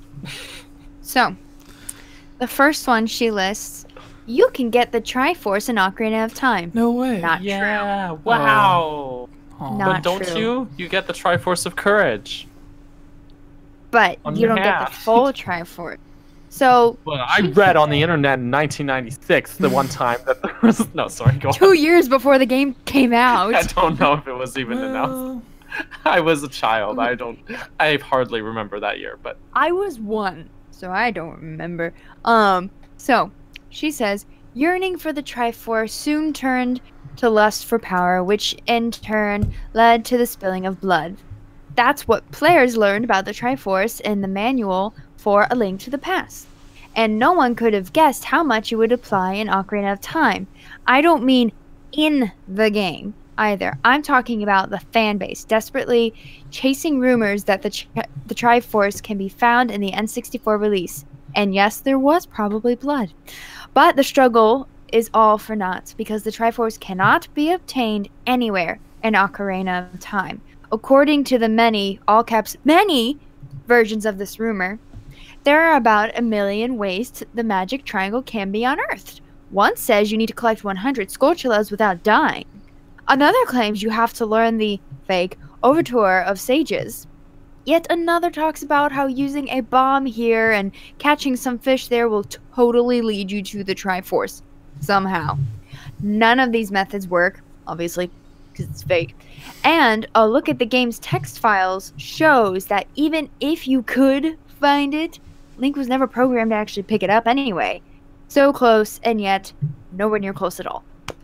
But don't So you you know can't if you get clip it. the camera out of bounds, see the Triforce underneath Zelda's courtyard, and if you hack the game and just add the Triforce in, you can actually get it. You can get it?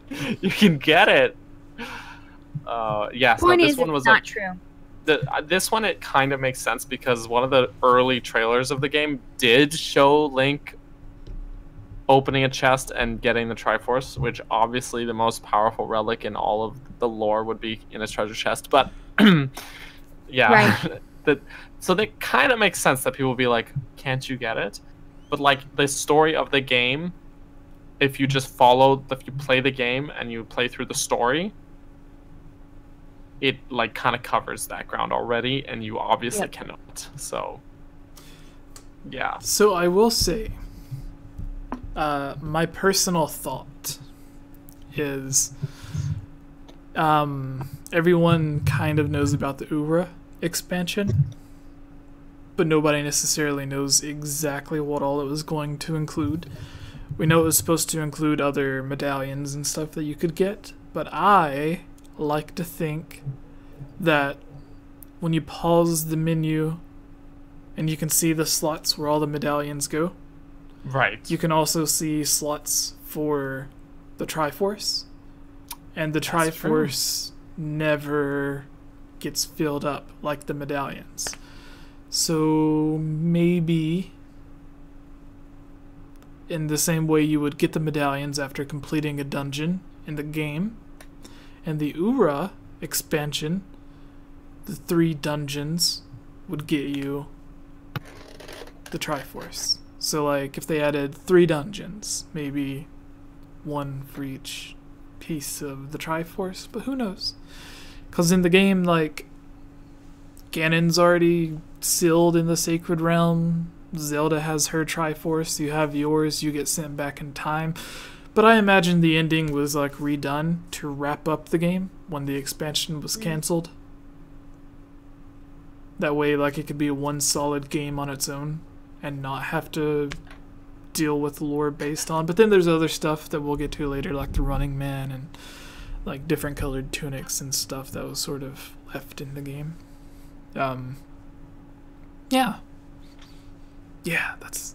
And then as Daniel said, Yes. there was the Triforce is actually located.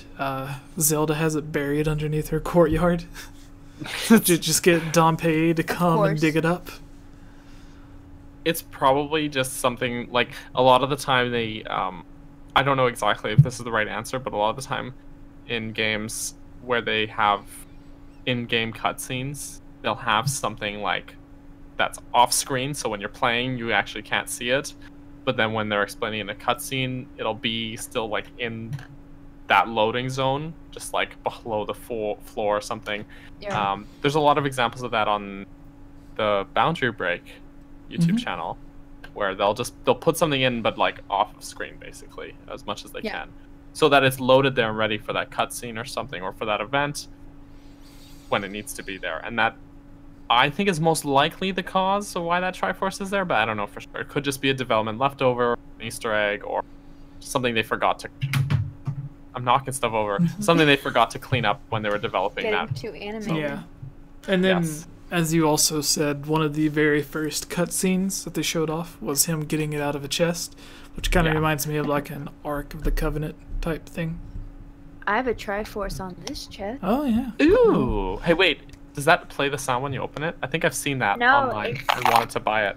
Does it have rupees? It has rupees in it? Change in it. About $20 worth. Most of it's pennies. The one that plays the tune, isn't that the one that has all of the guidebooks in it? And it's like the big chest? because I've that one right behind me here. Oh. It doesn't play the tune. Aw. How sad. But it's the guidebooks are really cool, because even though I don't actually need them, they're just really fancy. Like they're way too high quality for what they are. Like very nice bound leather books with like the gold sides of the pages, and just they're just like I love really when things have that. Really nice books. And then they're like, it's like a guide for where to find all the rabbits and spirit tracks, and it's like there's something weird about this. All right, Daniel, take us to our next. I do have rupees though. You do have rupees. Da-da-da-da. Anyways, so I love this next one. the old next rumor. The Triforce is in a secret pyramid level in the desert. No You know, way. in old cartoons, when characters get lost in the desert and see a beautiful oasis, only to despair at... Well, yeah, there's a little typo there.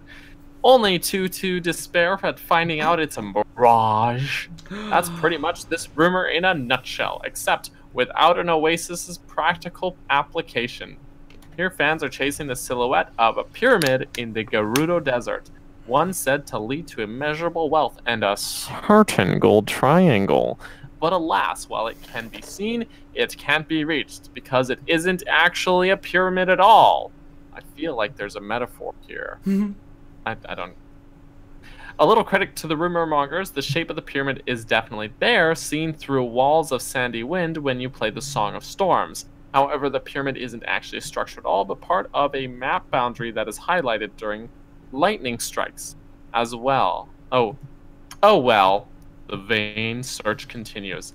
Also, as a side note, it kind of does make a little bit of sense that they would think that the Triforce might be in a pyramid, since the Triforce is found in the Pyramid of Power in A Link to the Past. So there's probably some relation there, or some justification there. Like, people just see what they think is a pyramid and they go, the pyramid, there's a pyramid in A Link to the Past, is where the Triforce was found. Triforce is obviously found in here. I knew it because I read it on a GameFAQs article that I found. I feel this was like the reason that it changes when you play the song. Maybe that was a feature in the Ura expansion. Like, when you loaded up the Ura expansion, it would just add on to places that were already there. So then you could just go to like where this pyramid is, and then there would be the new location there. That would be cool. But it's not actually a pyramid. I think it said it was like some boundary that was... The picture is really vague, but I didn't know about this rumor. For many of the other rumors I knew about, but not this one. And it seems weird to me that it's the photo in it just kind of shows a weird silhouette thing, and it doesn't really look like a pyramid to me. I don't know, but so I don't know. People in the 90s were just trying to latch onto anything they could. The internet was not as trustworthy a place as it is now. And that's me saying now it's a trustworthy place, so... But in comparison, it is. Do you have thoughts? What are Brain's thoughts of yours? I just find it funny I don't even really have much to say on it. I remember this rumor too. Damn. I vaguely remember it. I think I heard about it years and years later, though, being like, remember we thought this? And looking at it, you're just like, oh, you're so hopeful, people. No. But no. I mean, I've believed many a rumor. I'm not gonna lie. There's been many that I'm like, ooh, that's a really cool idea. What if it's true? And then it's not. And then you're like, oh, well, say lovey. But I don't know. This one just I find funny for some reason. Yeah, this one is really like grasping at straws. It is funny. Triangles are funny. Triangles are very funny. All right. Yeah. The next one here, Nintendo's going to remake Wind Waker to look like Twilight Princess and make it a pre-order bonus.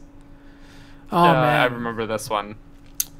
Wind Waker was a bit of a divisive game, due in no small part to its cartoony, clear as throat, puts on serious gamer voice, clearly inferior art style.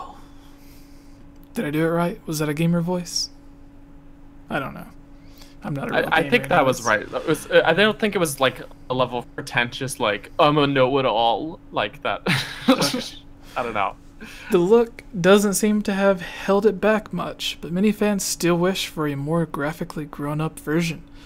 Electronic Gaming Monthly knows this well, and mercilessly exploited it by telling readers that a visually revamped Wind Waker was set as a pre-order bonus for Twilight Princess on April Fool's. Doe. You should have known!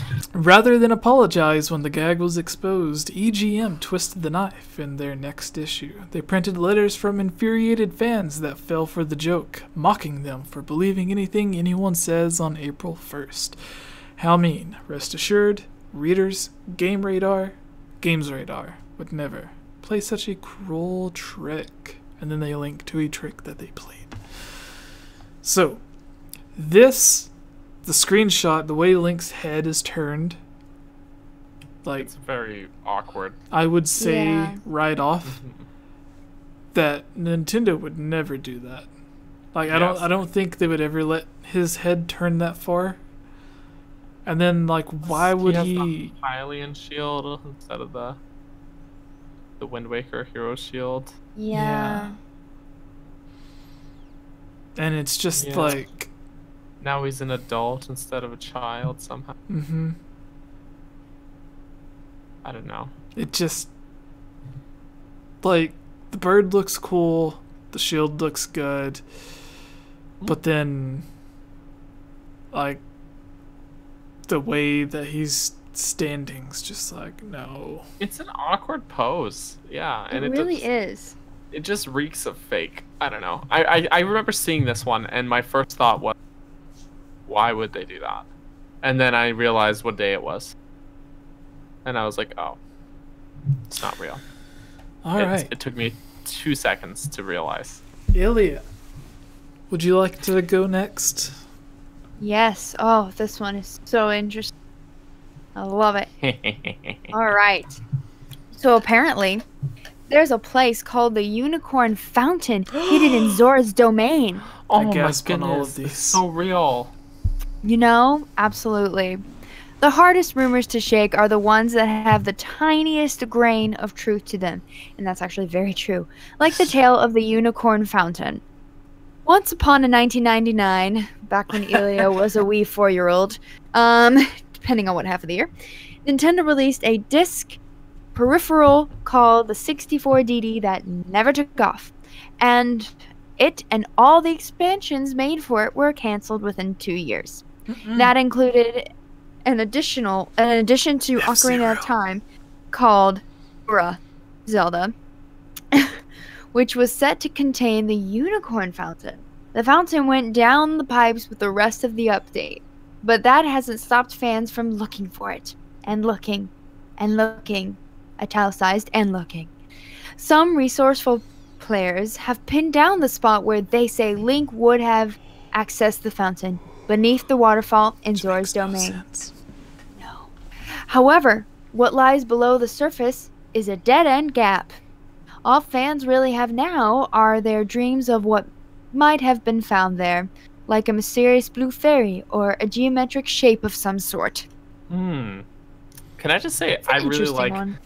This article's hilarious. I really like Ashley Reed's writing in this because so many of the times you find these clickbait websites and it's just this trash, like, here's some Easter eggs you didn't know about, and I knew about all of them.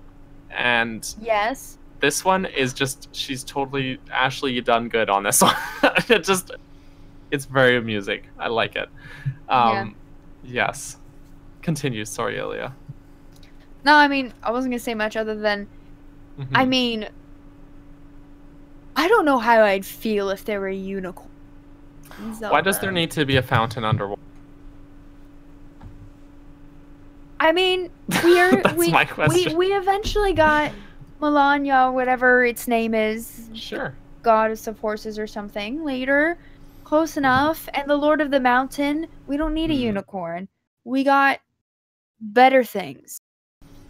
True. I just find it funny. It I is said that funny. about the last one too, but I mean, this one, and I like how she prefaces, like, you know, the hardest rumors to shake are the ones that do have a grain of truth. You know, it's talking about, like, well, it may have been in Zelda, and it's like, okay, but that doesn't mean it's there. So I think there are some old screen grabs from, like, articles that had Zelda and stuff that's where our images of it first surfaced as well, but again, this is a hype. I like that people try to nail it down where it is, and I don't know why Zora's Domain is the place people chose. Well, Like there's if you're under the ice and there's like a path there. But yeah, and it again, looks like then it a door could possibly be there. Sure, but then why is there a fountain underwater? Yeah, but here's the other thing. No fairy fountain in Ocarina of Time is found by going through a door. They're all caves. That's true. I'm sorry, I just had this really weird image, because you know how when the great fairies come out of the fountain, they spin and come up, and they spin and go down? I'm And they're imagining the stagnant horse just going, and then coming back down. I'm just imagining an opponent doing that. Yeah. Oh and I'm my like, goodness. this is weird looking. Yeah. But I almost feel like this might have been like an early version of a fairy fountain. People just they changed it. Yeah, and I people could. are like, but it's not. You know, I don't know. So there's two things. One, what Ilya was saying, with like, why does there need to be a unicorn? We have other things. So then, like, Miyamoto's telling that to the developer who made this, and then they just cut it. Like, why is there unicorns? That doesn't make sense. What? And then that's why we never seen it. Two, if this did exist in Zora's Domain, I would imagine it being like you plug in the expansion, and then like in World of Warcraft or whatever expansion, whenever they add in a new area, it's just now it's there, whereas before it wasn't. Yeah. So in this, I imagine if it was in Zora's Domain, when you go underneath the waterfall, now there's suddenly a cave there instead of just like a dead end. And that's if it was in Zora's Domain. But I would see it, like, as dumb as it sounds, either in Lon Lon Ranch, because it is a unicorn head, or because of the importance of it, somewhere in Hyrule Castle. Like maybe the door that you can't go into when you're pushing the crates. Like you can go through there and go to the back of the castle, and then there's a cave behind the castle. Yeah. That's where I would imagine. Are we ready to move to the next one? Yes! Daniel, Yes. take it. Oh, me? Little old me? Okay. This is one that prevailed. This is the good one. This one is a prevailing rumor for so long. Yeah. People still believe this one. Yes, they For some do. reason. People still post YouTube videos about this. There's a great video. It used to be game trailers. Now I think they're called Easy Ally. Is that right? I don't know. And they did a great video about this, where they're just very to the point with the facts about this very It's just topic. him saying no. I suggested no. No. Well, he explains like what the deal is, what it was, and why it can't be done. But the rumor You can beat the running man in Ocarina of Time. Mm-hmm. You can't, by the way. Okay, so you can, but he lies to you. Like, you can trick the game to where you get there in, like, -1 seconds. Mm-hmm. So, like, before he has time to count, and then he still says, like, you barely beat me or whatever. And it's like, well, I was here in negative time. So technically I did beat you. You're just a sore loser, and you're lying. But he's already there. But anyways. Oh, yeah. Ashley writes, "It doesn't matter! You may, or at least should, say to yourself when you agree to a race with the running man. He's always a bit too quick for you and finishes the race from Gerudo Valley to Kokiri Forest faster than you ever could." Jesse, did you have some? He has a twin. Share? Oh, and the twin just waits at the finish line? Yes. See? Makes perfect sense. It doesn't matter, really. It does not matter. Anyways, while some of us drown our rage against this marathon man by self-destructively attacking chickens, others aren't willing to accept defeat. They know deep in their heart containers that there is a way to beat him, but there isn't. I'm sorry. It's going to be okay. YouTube has some convincing footage of the running man getting his just desserts, but it also has some pretty solid proof that's all BS. The game's own code supports the debunkers, since there's no prize for winning and no dialogue written for victory conditions. Those who've managed to complete the race in 0 seconds using the debug menu have been met with defeat themselves, as the running man will have completed the race in -1 second. How about a new rumor that this guy's a time traveler? We've got some pretty strong evidence. So this is true that the way that it's coded for his dialogue is like he'll always say that however long it took you to get there, he's programmed to say that it took him 1 second less. So if you do it in 0 seconds, he'll say -1 second, because that's there was no programming for him to win. The prevailing theory IRL is that probably could beat him in the Ura expansion. That never happened. With the bunny. It's just one of those weird quirks you have to accept about the game. Yeah, because the bunny hood, just like it does in Majora's Mask, and it does in Ocarina of Time, just not for you. When you give the bunny hood to the running man, he runs faster around Hyrule. So theoretically, with the Ura expansion, you would wear the bunny hood, and then because you can run faster with the bunny hood, you would beat him. Ooh. But that's that theoretical. Would be cool. That's theoretical. I was gonna make a joke, but I decided I don't like the joke. So here's something I want to know. Off topic. Can you beat Waluigi without Epona? Like, if you get one of the other horses, can you beat him around the track? No. Doubt it. You can't. I've tried it. I legitimately tried it. Like, does he just say that you didn't win? No, you just can't. They're just too slow. Did you try the glitch? Where, like, you go to the opposite end and then you wait there and then, like, he just disappears and you can finish at your own time? No, I've never tried that glitch. Although, yeah, I don't know. Can you race him, though? If an object or something gets so far away from you, the game stops loading them. And since it stops loading him, he can't cross the finish line. So then, like, you can just go at whatever speed you want. I didn't even know you could mount another horse. Yeah, you can. You can mount the other horses at Lolland Ranch as Adult Link before. What? Like, so you have to pay him to get into the gate where right Epona is, and then you can jump some fences, and then he'll be like, "You want to race, buddy?" You have to pay the song to get Epona. To get Epona, yeah. But if you go in, you can use the other horses. You can play around with them. They got some cool designs too. Their saddles are pretty nice. Yeah, but they are slower. I had no idea. They are slower than Epona, though. Yeah. Discount Epona.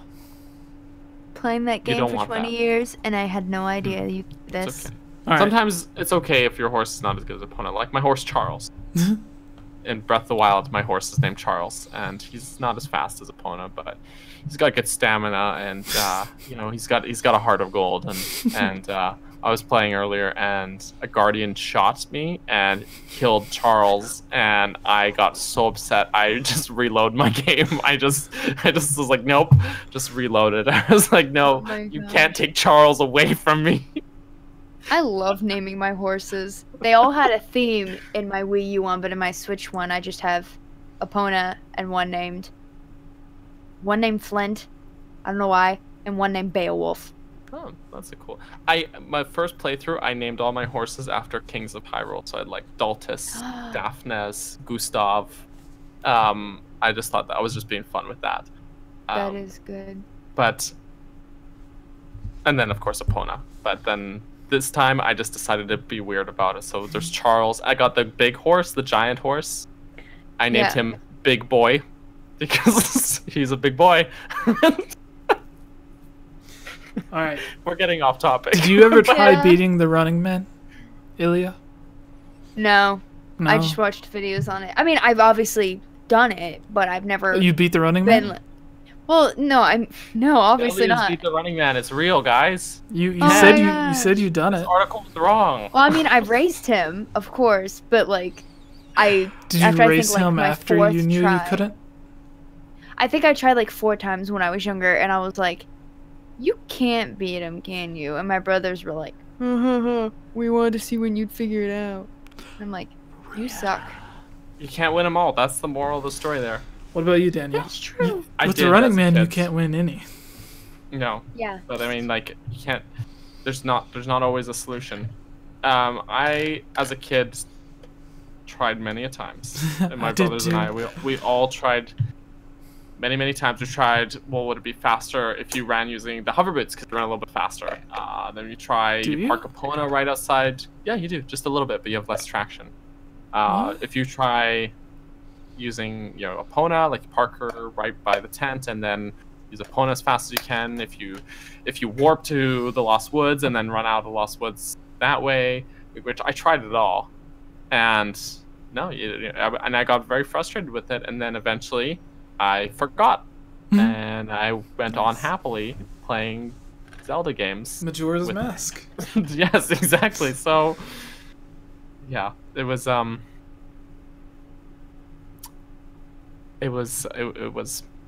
sad time for me though. It was a very frustrating time for me. Yeah. I'd say.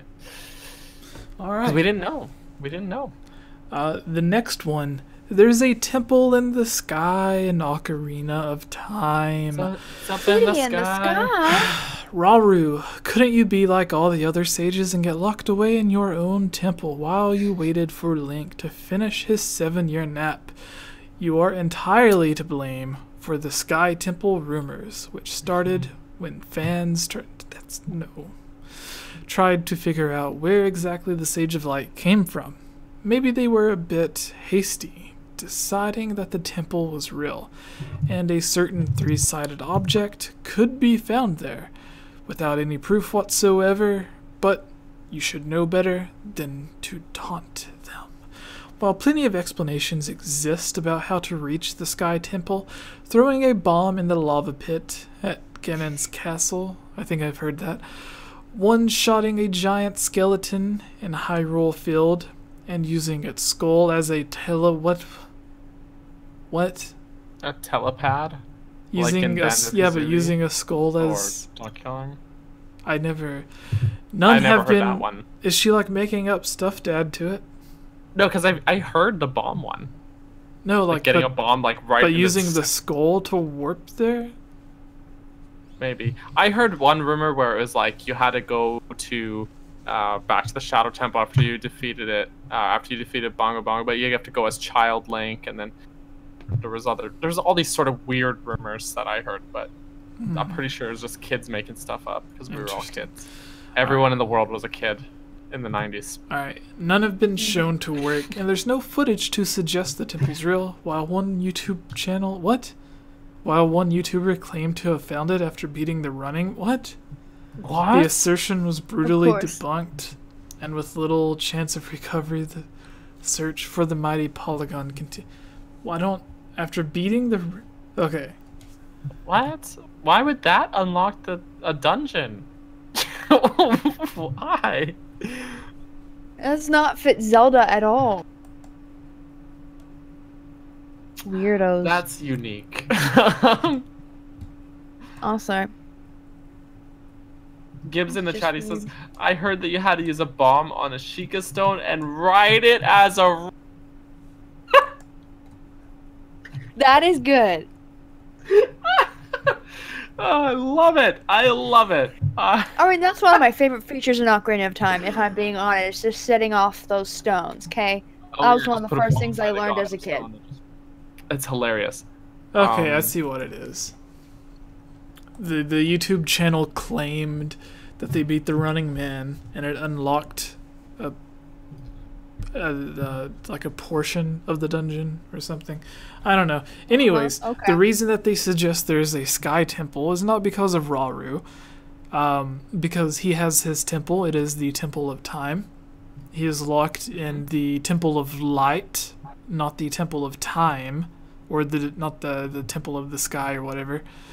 So he has the Temple of Light, which houses the Chamber of Sages, and then he gives you the Light Medallion. So yeah, like you kind of see one of the rooms in the Temple of Light. And then some people think Temple of Light's the same thing as the Temple of Time because Zelda gives you the light arrows in the temple, and then it has the Light Medallion as the crest. So like it doesn't have a time medallion, it has the Light Medallion. Nowhere is it suggested that Rauru is the Sage of the Sky. He's the thing. What made people think there was a sky dungeon was because of Ura stuff, but most notably the forest medallion is like a fan, so like it references wind blowing, so that's where that comes from.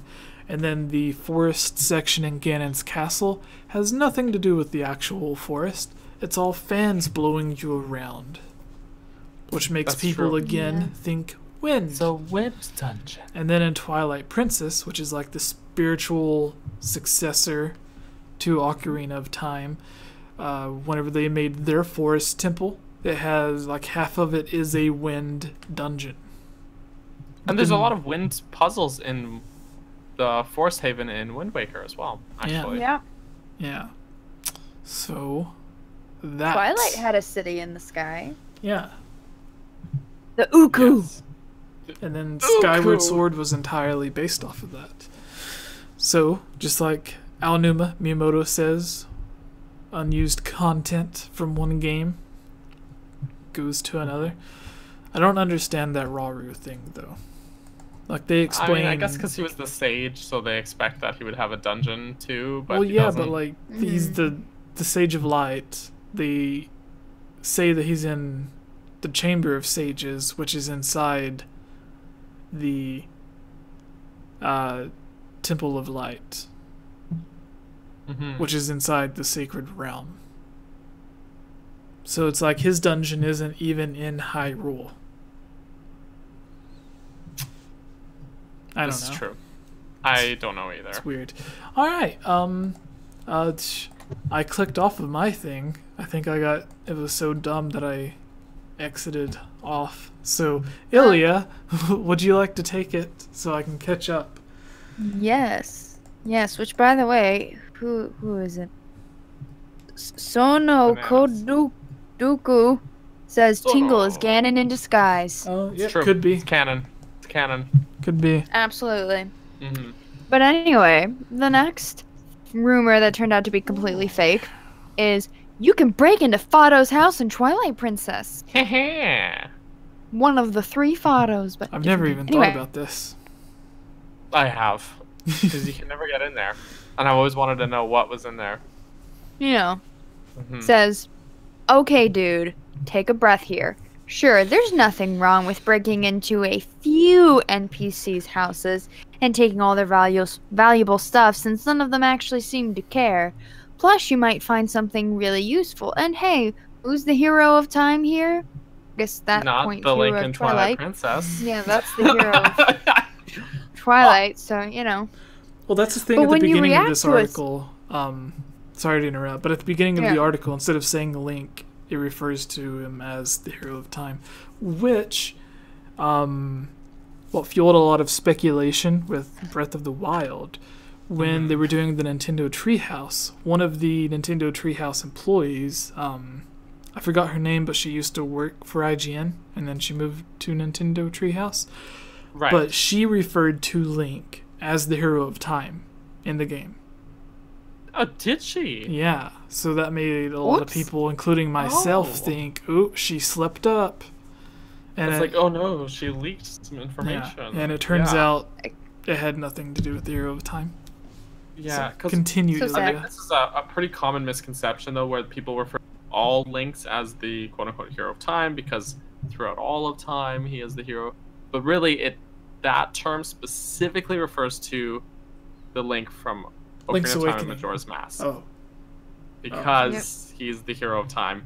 The other Links are heroes of whatever else they're doing. Awakening. Heroes of Awakening. No. No, he's got I think he's just... I can't think... What is his title? A Link to the Past and Link's Awakening. I think he's just referred to as the hero of Pyro. And then... Maybe. you know, there's the hero of winds, the hero of twilight, the hero of trains. I don't know. Breath of the Wild Link is called Hero of Hyrule too. thought I it know was Zelda Heroes of the calls it Wild. that. Oh yeah, because he's got the Well- tuning of the wild. Well, The Zelda hero says of the to him. sky. Zelda says to him at the end, "Thank you, Link," or whatever. The hero of Hyrule. Oh. Zelda 1 Link is also referred to as the hero of Hyrule. Zelda 1 and 2. They're I the think. same Link? So, well, someone at Nintendo Absolutely. slipped up, but yeah, I mean it's not an umbrella term for all the Links. It is Nope. just that one character, his title, and now you know. And knowing is at least a large portion of the battle. Alright. Continue, Ilya. It's half. Sorry it's for half that. the battle. It's half. Sorry. Tangent time. Okay. So continuing, because she said Hero of Time, but it's actually Hero of Twilight.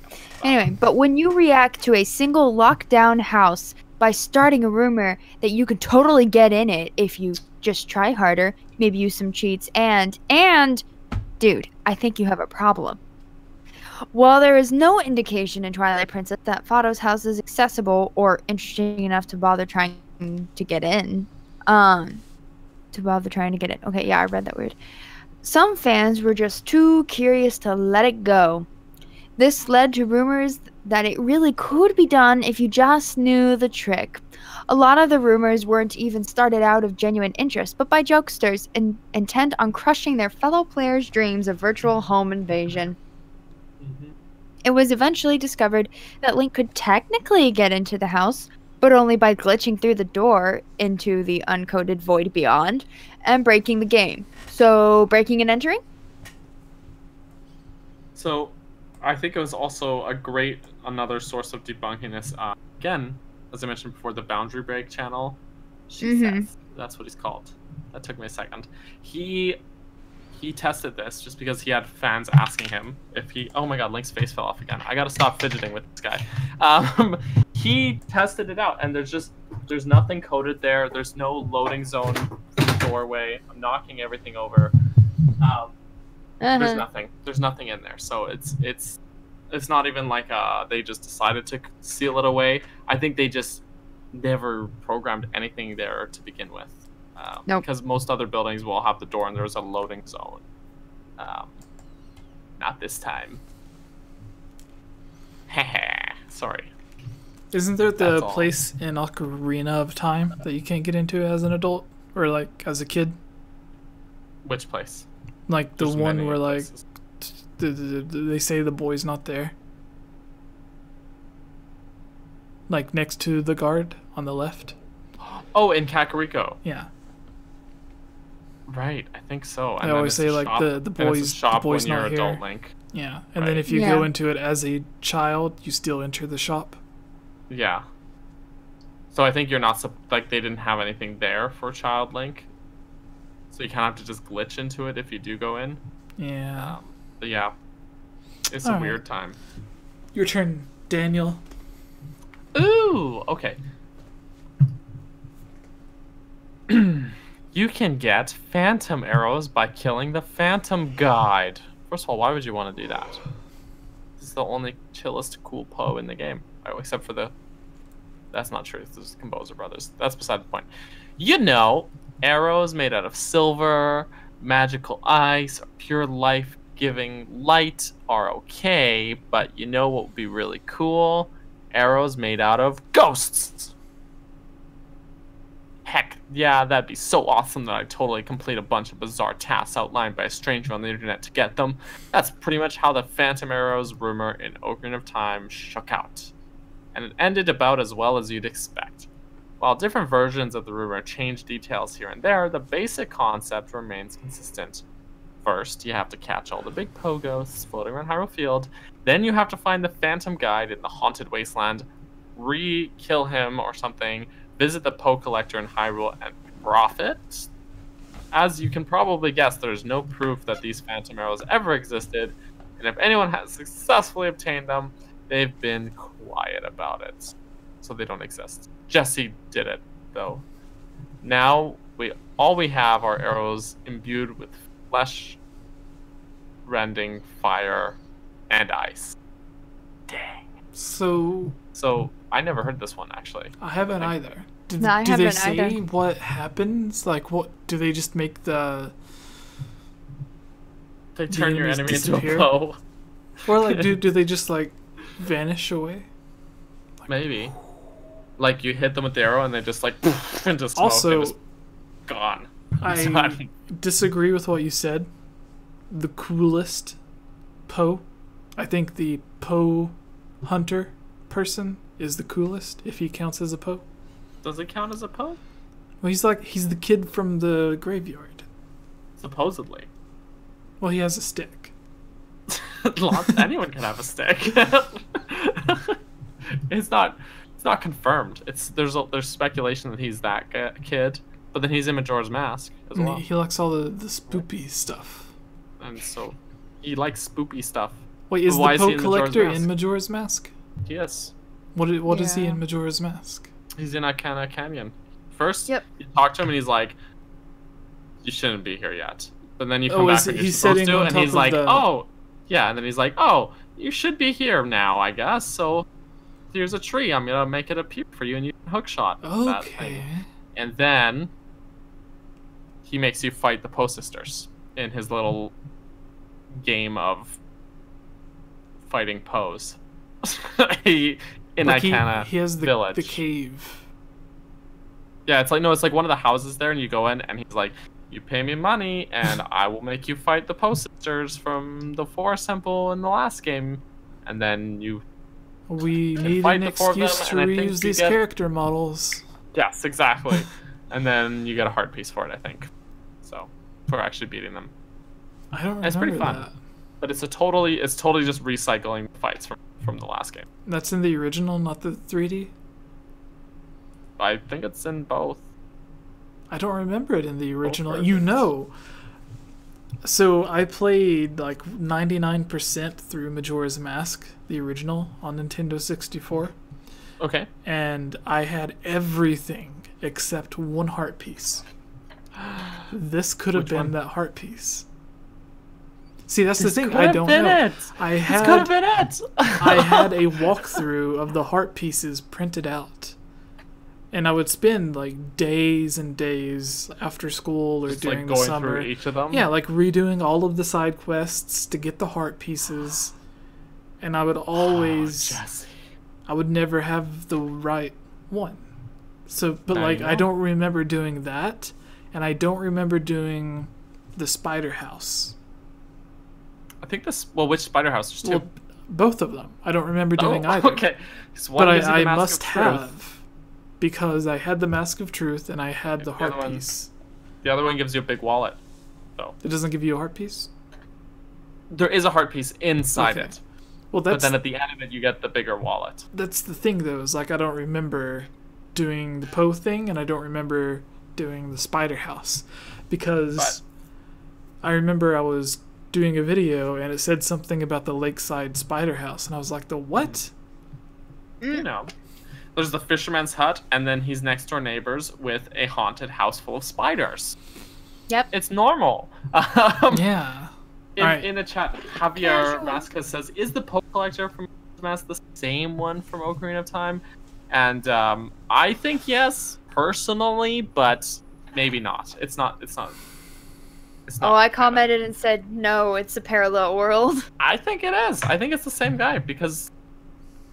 I mean, well, we could get into the Termina debate about Termina's existence. Well, I'd look at it as like one's the future and one's in the past. Yeah, so he would have had to gone to Termina he traveled. Maybe that's the thing.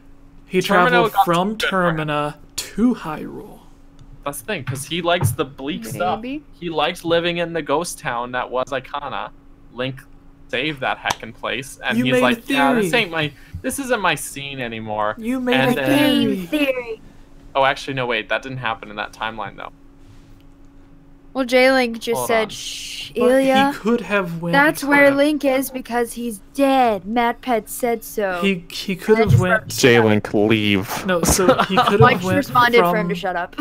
He could have went from Termina to Hyrule, despite whatever Link's actions are. That's true. Either way, he could have gone there. Who knows? Like in my head, he's too unique of a character to be, for there to be two of them. That's my opinion. He's like. I guess I assumed he was a parallel character, like you see, almost like a young and old Milan, but it's not Milan. Yeah. Romani and. Isn't Dompe in both? Like he's still named Dompe? Damp? Yes. There's that weird, creepy guy. It's very different between the two games. True. And he's not. In Majora's Mask, the whole quest with him is just very annoying. Like his AI is so poor in that game. That's bad. Alright, so do we go to the next one? Sorry. Yes, sorry. What the What? What? The next one? Oh. I like this screenshot, but it's funny. It's funny because the screenshot... Okay. The image for this article, just so you guys watching, maybe Jessica, you should bring it up on screen. It's Link in Twilight Princess riding a motorcycle. It almost made me say a bad word. It's funny because it's like such foreshadowing. And Ashley, when she made this article, she didn't know it. She didn't know what she was predicting here. But Link, in the years to come after this, rides not one but two motorcycles. In Mario Kart and then in Breath of the Wild. Is it 3? It's not 1, it's 2. Well, is it the same Master Cycle in both games? Or does it look different? In both Mario Kart and Breath of the Wild? Yeah, like they added the Master Cycle. There's the Master Cycle. There's Master Cycle 0, which is the one in Breath of the Wild. And then, but does it look the same when they added it to So the one in Mario Kart 8 standard. No. When they added the DLC to Breath of the Wild like a month ago, does the bike look identical to Breath of the Wild? Excuse me. So the one from Mario Kart? The one they added. The one in the one they just added to Mario Kart. It is the one from Breath of the Wild. So there's the Mario Kart 8's Master Cycle. Then they added Breath of the Wild Link with Master Cycle 0 into Mario Kart 8 Deluxe. The game I don't even have, by the way. So it is identical, but this one is just, I don't know, a pretty normal looking motorcycle. It's pretty funny. Alright. Anyways. Ilya, take this one. It's funny. Skip me. Go, Ilya, go. I almost ruined it by saying a bad word. Anyways. Okay. So, there's going to be a Zelda game set in the future. 10,000 years in the future. I know, that's what I was just thinking of. Any a Legend of Zelda game set in a cyberpunk future? Using the not at all obvious title, A Link to the Future? Advertised with footage compiled from Google Images and the voices of random podcasters? Where Epona is a motorcycle? Anyway. And first announced on April Fool's Day? Sounds legit. Unlike EGM, which actually tried to make its Zelda-inspired April Fools at least kind of believable, the fine folks at Wii.tv went in the exact opposite direction. Using one of the least convincing fake trailers ever made, they actually got people to believe that a futuristic Zelda game was in the works. Particularly after Miyamoto hinted that Twilight Princess would be the last of its kind. The charade was exposed pretty quickly by folks none too happy about the Google image rating thing, but people kept believing it for quite some time. Heck, some still swear by it six years later. Ah, well. At least we got them thinking about the future. Yeah. It's funny because the sort of like concept art for Breath of the Wild has like aliens and stuff in it and spaceships. That's true. And then the some of the original concepts for the first Zelda game were to set it in the future. Yep, because it was going to be like computer chips or something, right? Yeah. Exactly, like computer chips instead of Triforce pieces originally. Yeah, so that's funny. I'm just skimming through this fake trailer that they had, and it shows a lot of like concept art, not actual like footage, but it's really weird. I can't believe they convinced people with this. I know. Yeah. Wow. It's so obvious that it's fake. It's like, do you really think Nintendo would stoop to this low for a trailer? Like, It no. doesn't look like a lot of these concept arts are even related to each other. That's the thing. No. It's bad. And yeah, it's funny. We did end up getting a motorcycle, and there was concept aliens and spaceships, UFOs, and whatnot. And it did take place in the future. In the future, yeah, and that it was technically after. And so did Ocarina of Time. You skipped 7 years. Mm-hmm. Daniel, would you like to take the last? Sure. Sure. The Tetraforce. Really? Is that a rumor? That's yeah. Oh, but the Tetraforce was There's so many theories about it. Lots of. Well, I know it's a theory, but like I didn't know there was a rumor that you could get it in a game or something. Tell us about it. I'm intrigued, Daniel. So Ashley writes, one who reads this article will be able to see what's hidden in the darkness. So I hope you are paying attention. As appealing some of these rumors may be, they are nonetheless fake, and you're better off knowing the truth. Where you, oh, this is just the end of it. This is not an actual item. Oh. Yeah, this is just the end of the article. She's saying like, I hope you didn't believe any of that stuff because it was all fake. Well, I was gonna say, I already did Tetraforce. 9.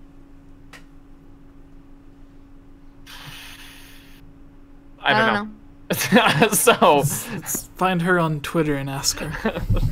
Okay, Like, you confused me with your article from 4 years ago. Hi, Ashley. I read this article you wrote 4 years ago, just now.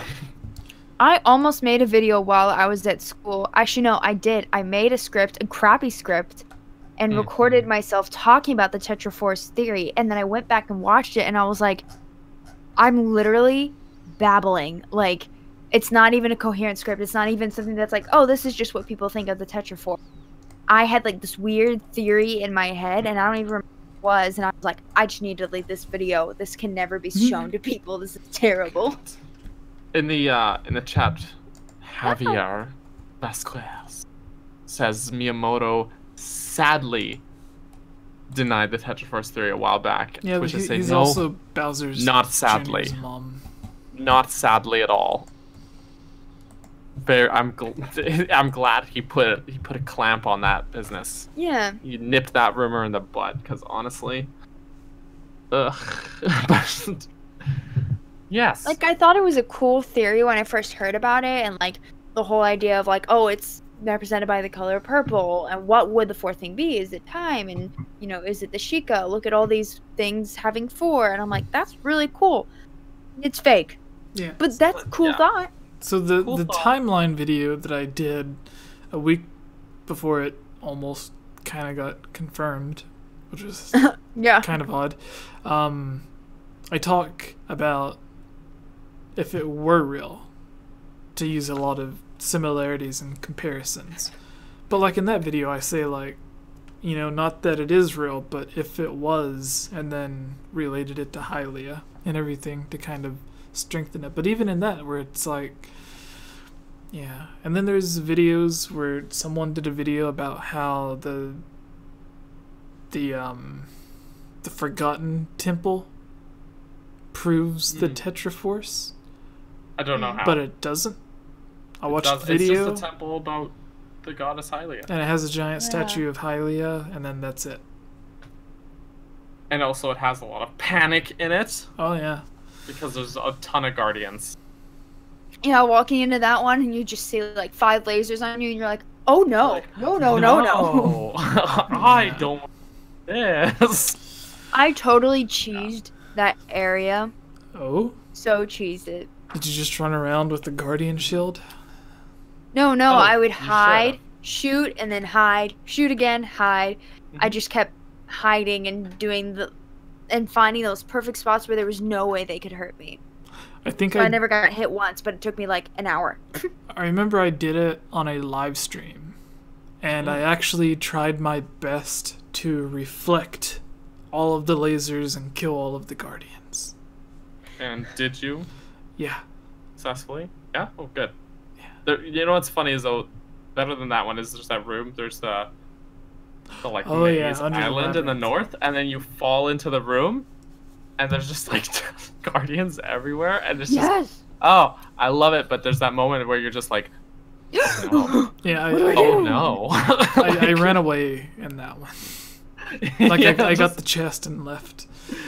Oh no, I killed them all. That was me. Most of Breath of the Wild was running away. I don't run. If there's a guardian and it comes after me, I just charge right at it. I'm like, because you gotta get it before it gets you. That's the thing. And it otherwise Charles could get hurt, and I can't take that risk. You did take that risk. You could have gone to Melania and gotten him back, technically. I don't want to face that. I don't want a zombie horse. I don't want to face the shame of having to go up and be like, yeah, my horse died, you know, and he's gonna be like judgmental about it. So yeah. All right, are you guys ready for the mailbag? Yes. All right, everybody that's watching in the chat, ask us your questions. Tag Daniel, tag me, tag Ilya. Yes. Are you guys in the chat? I'm in the chat. Are you in the chat? Someone asked earlier if Jesse if you could see the chat. Said probably. Yeah, I see the chat. I have it on 2 screens. My laptop and my other monitor. But I also use my other monitor to read the news. Okay. So everyone, this is the Zelda mailbag. After this, we're going to be going bye-bye. So ask your questions, and then we'll answer them. Yes. All right. What's up, everybody? I am Jesse, or Game Over Jesse. I messed that up. Ilya, would you like to do it? You've never done. You've never introduced the mailbag. Jesse did it. I introduced the last thing. You've never introduced the mailbag. Oh, the mailbag. So you have to be like, "What's up?" Time has come. Yeah. Do it the exact same way, but then give shout-outs to the Patreon supporters. In this one? Yeah. Okay, let me make sure I open up the thing to the thingy, because that was so descriptive. Okay, yeah, I know what I got to do. I got this. Hold on. You got it. Spit up my gum. Yeah, you're a fan. You said you watched the podcast and would get excited when we would read yours. So just like recall back to those times. Yes, so cool. Anyway, got a lot of my questions answered actually. All right, are you all ready?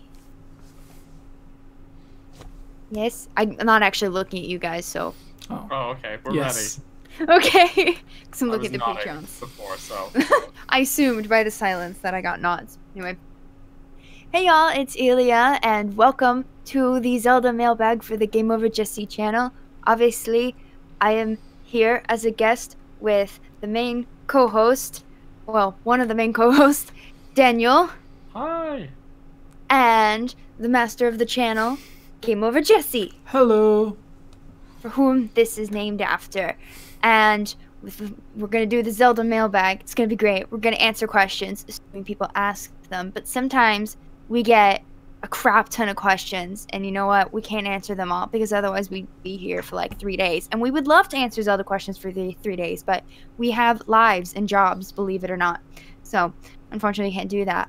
But do one of y'all want to tell the people how they get their question for sure answered? Buy Jesse a milkshake. Oh, yeah? That's one way. What's the other way? Daniel? That's it. Okay. You can go to Patreon, and for just $1 or more, whatever you want, we're open about it. We're open-minded. 10? You putting 10? Is that 10? $10? I don't know. However many you want. We'll guarantee your question gets answered because we love people who love us. Mm-hmm. Yes. Mm-hmm. Yes.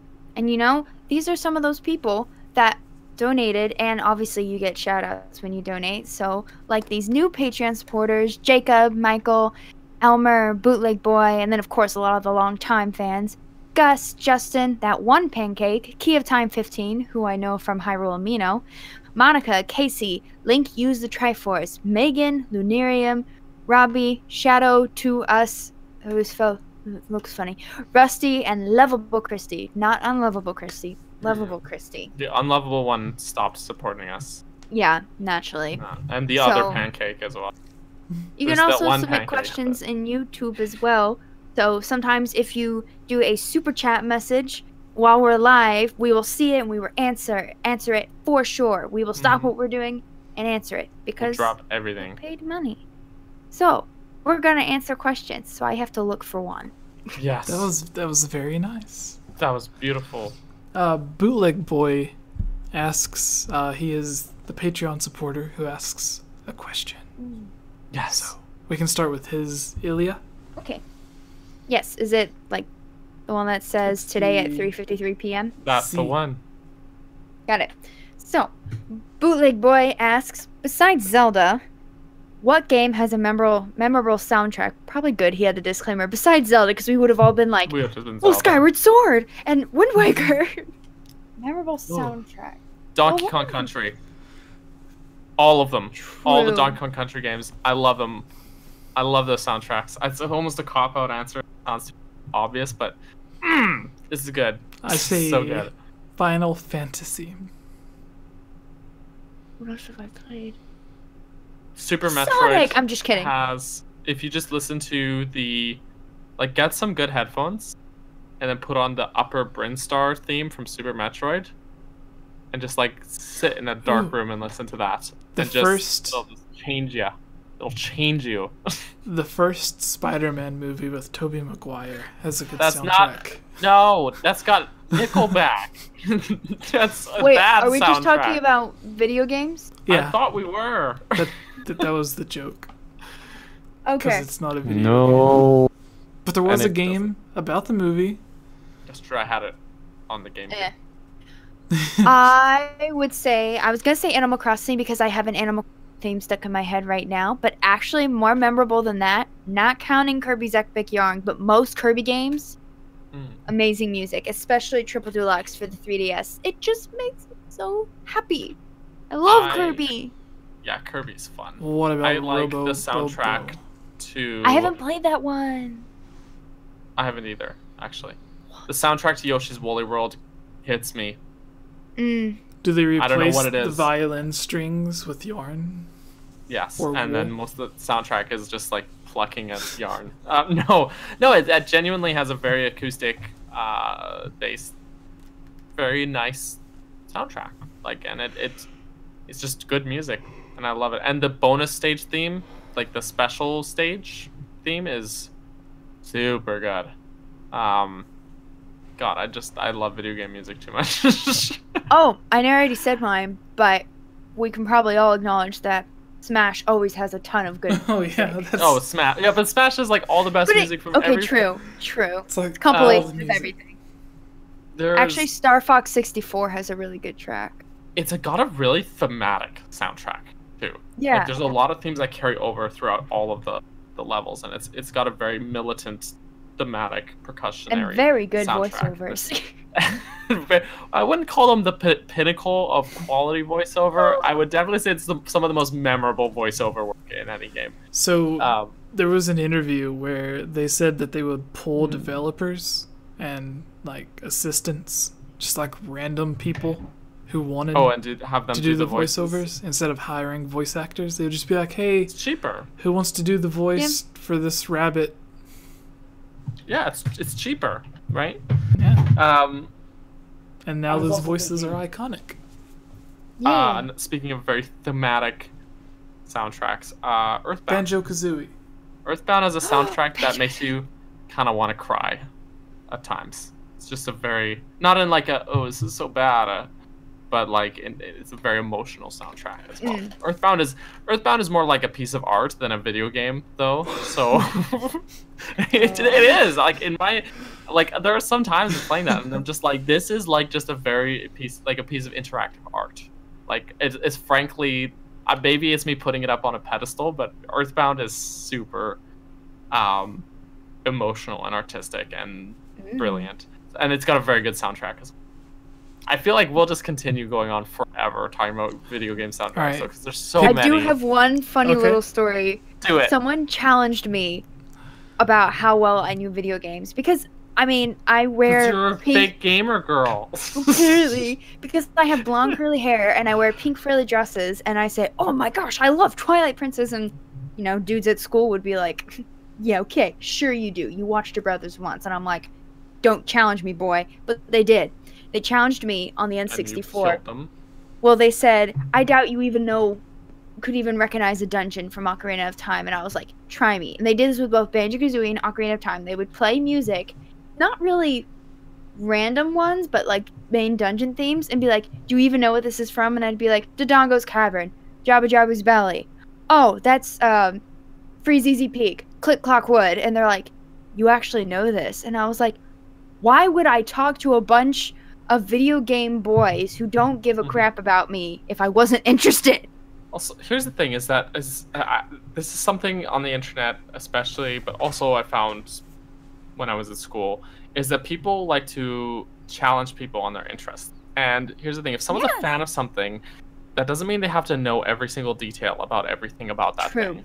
I might like Marvel movies, but that doesn't mean I know who the executive producer's assistant's dog's veterinarian has to be a fan of that. You know, like just Exactly. it's toxic to challenge people on how much of a fan they are based on their knowledge of things. People can just like things without knowing a lot about it. And I think that's important for people to know. So That's how Miss Click and I became friends.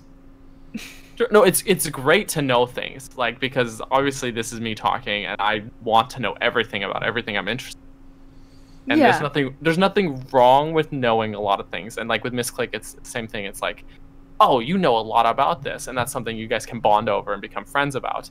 But then I don't think that you would discount her as a person, meeting her, being like, she's a fake, she's a fraud, she doesn't know this, so she's not a fan of it. Yeah. You know what I mean? Well, she was on a random discussion video, and I expected her to be a little bit knowledgeable, but not nearly as much as she was. So when me and the other person were talking about like really deep stuff, she would chime in and talk about really deep stuff, like some stuff that we wouldn't even mention.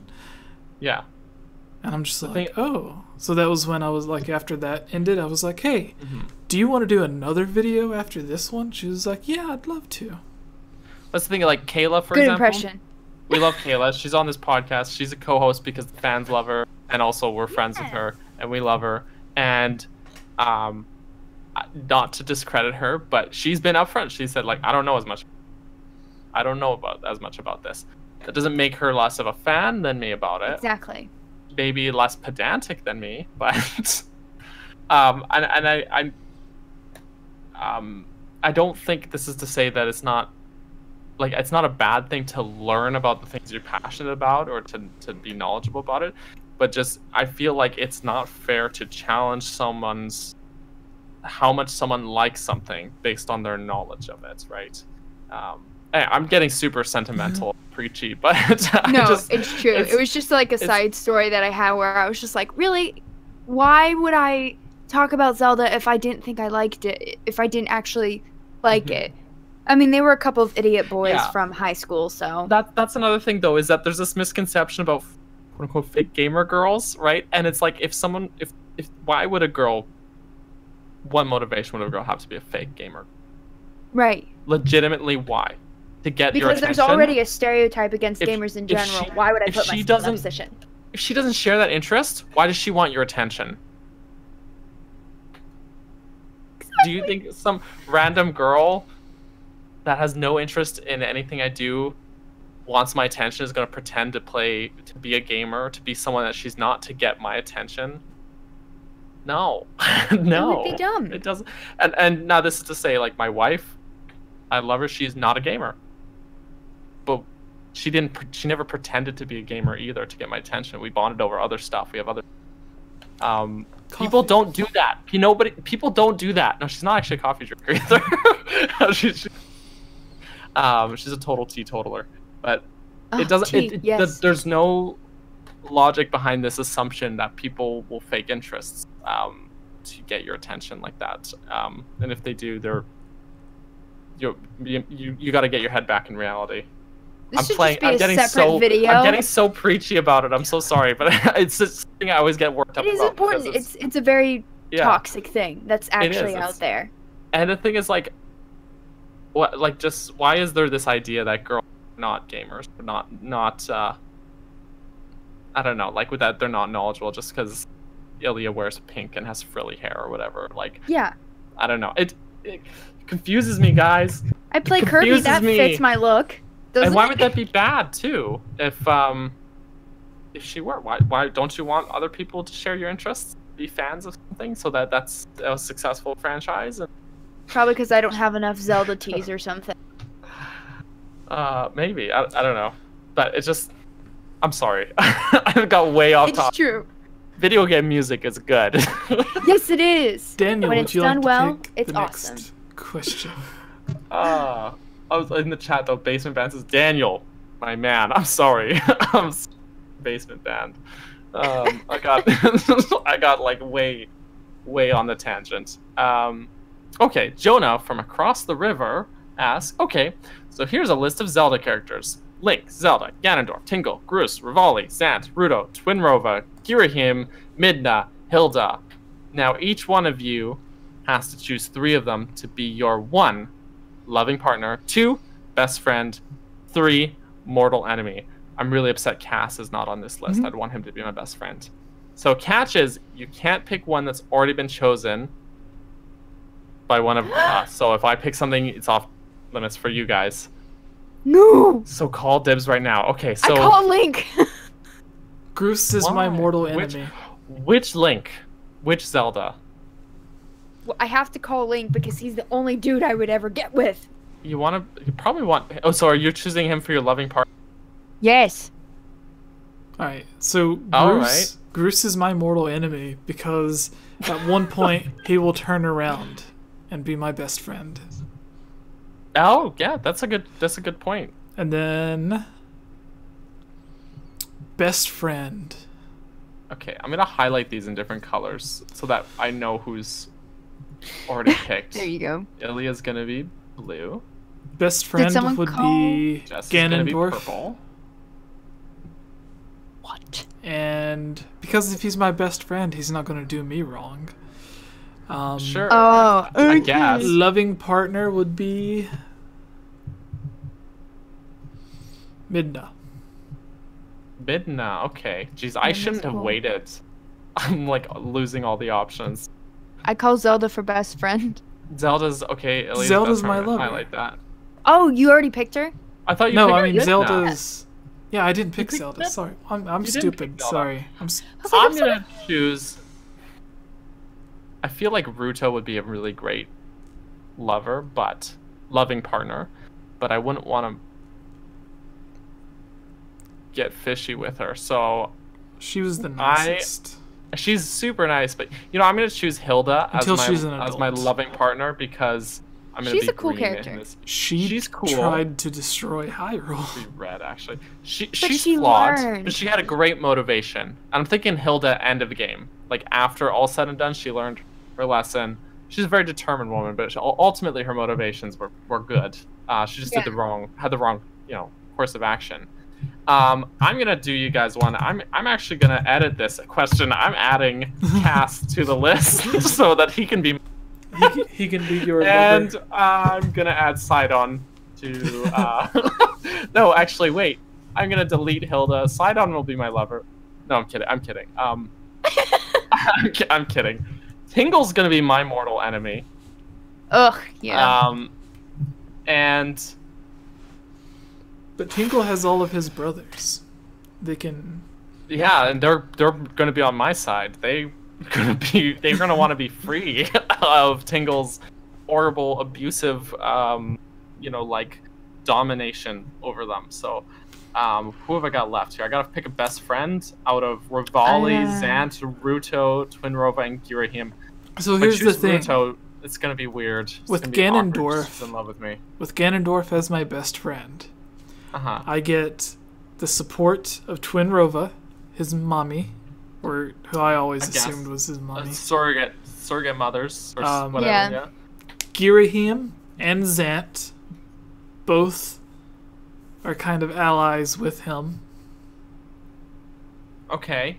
Especially in Hyrule Warriors, both of them are there. So Jesse, you're a villain, is what I'm picking up here. No, I'm making sure that if they're my best friend, they won't hurt me.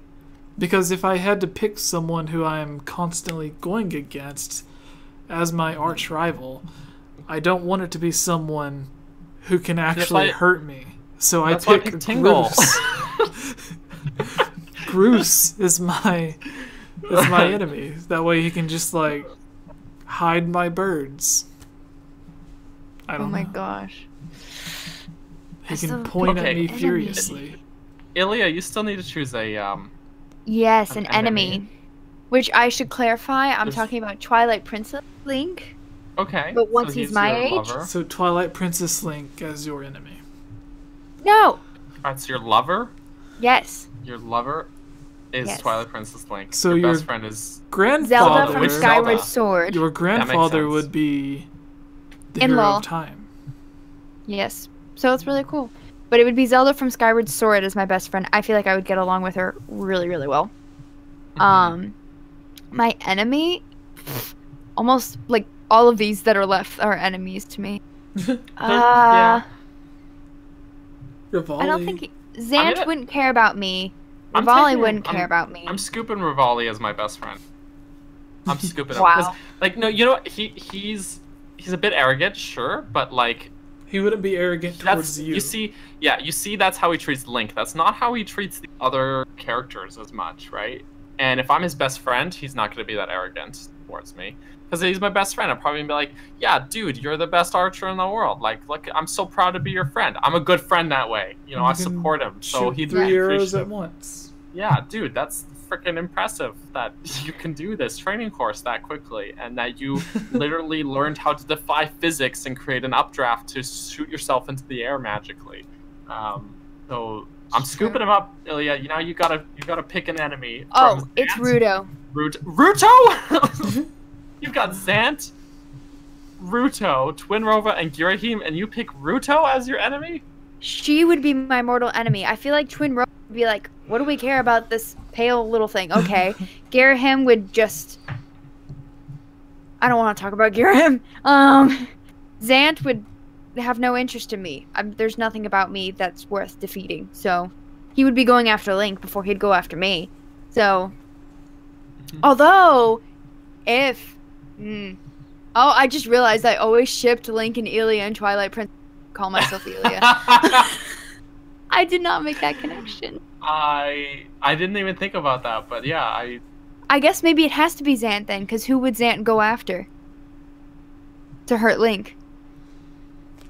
If you want to hurt someone, you hurt someone they love. True. So maybe it does have to be Zant. I just hate Ruto. But wait, so the King Bulblin, I never looked at him as being led by Zant. No. Not necessarily. But you don't know Ganondorf is there.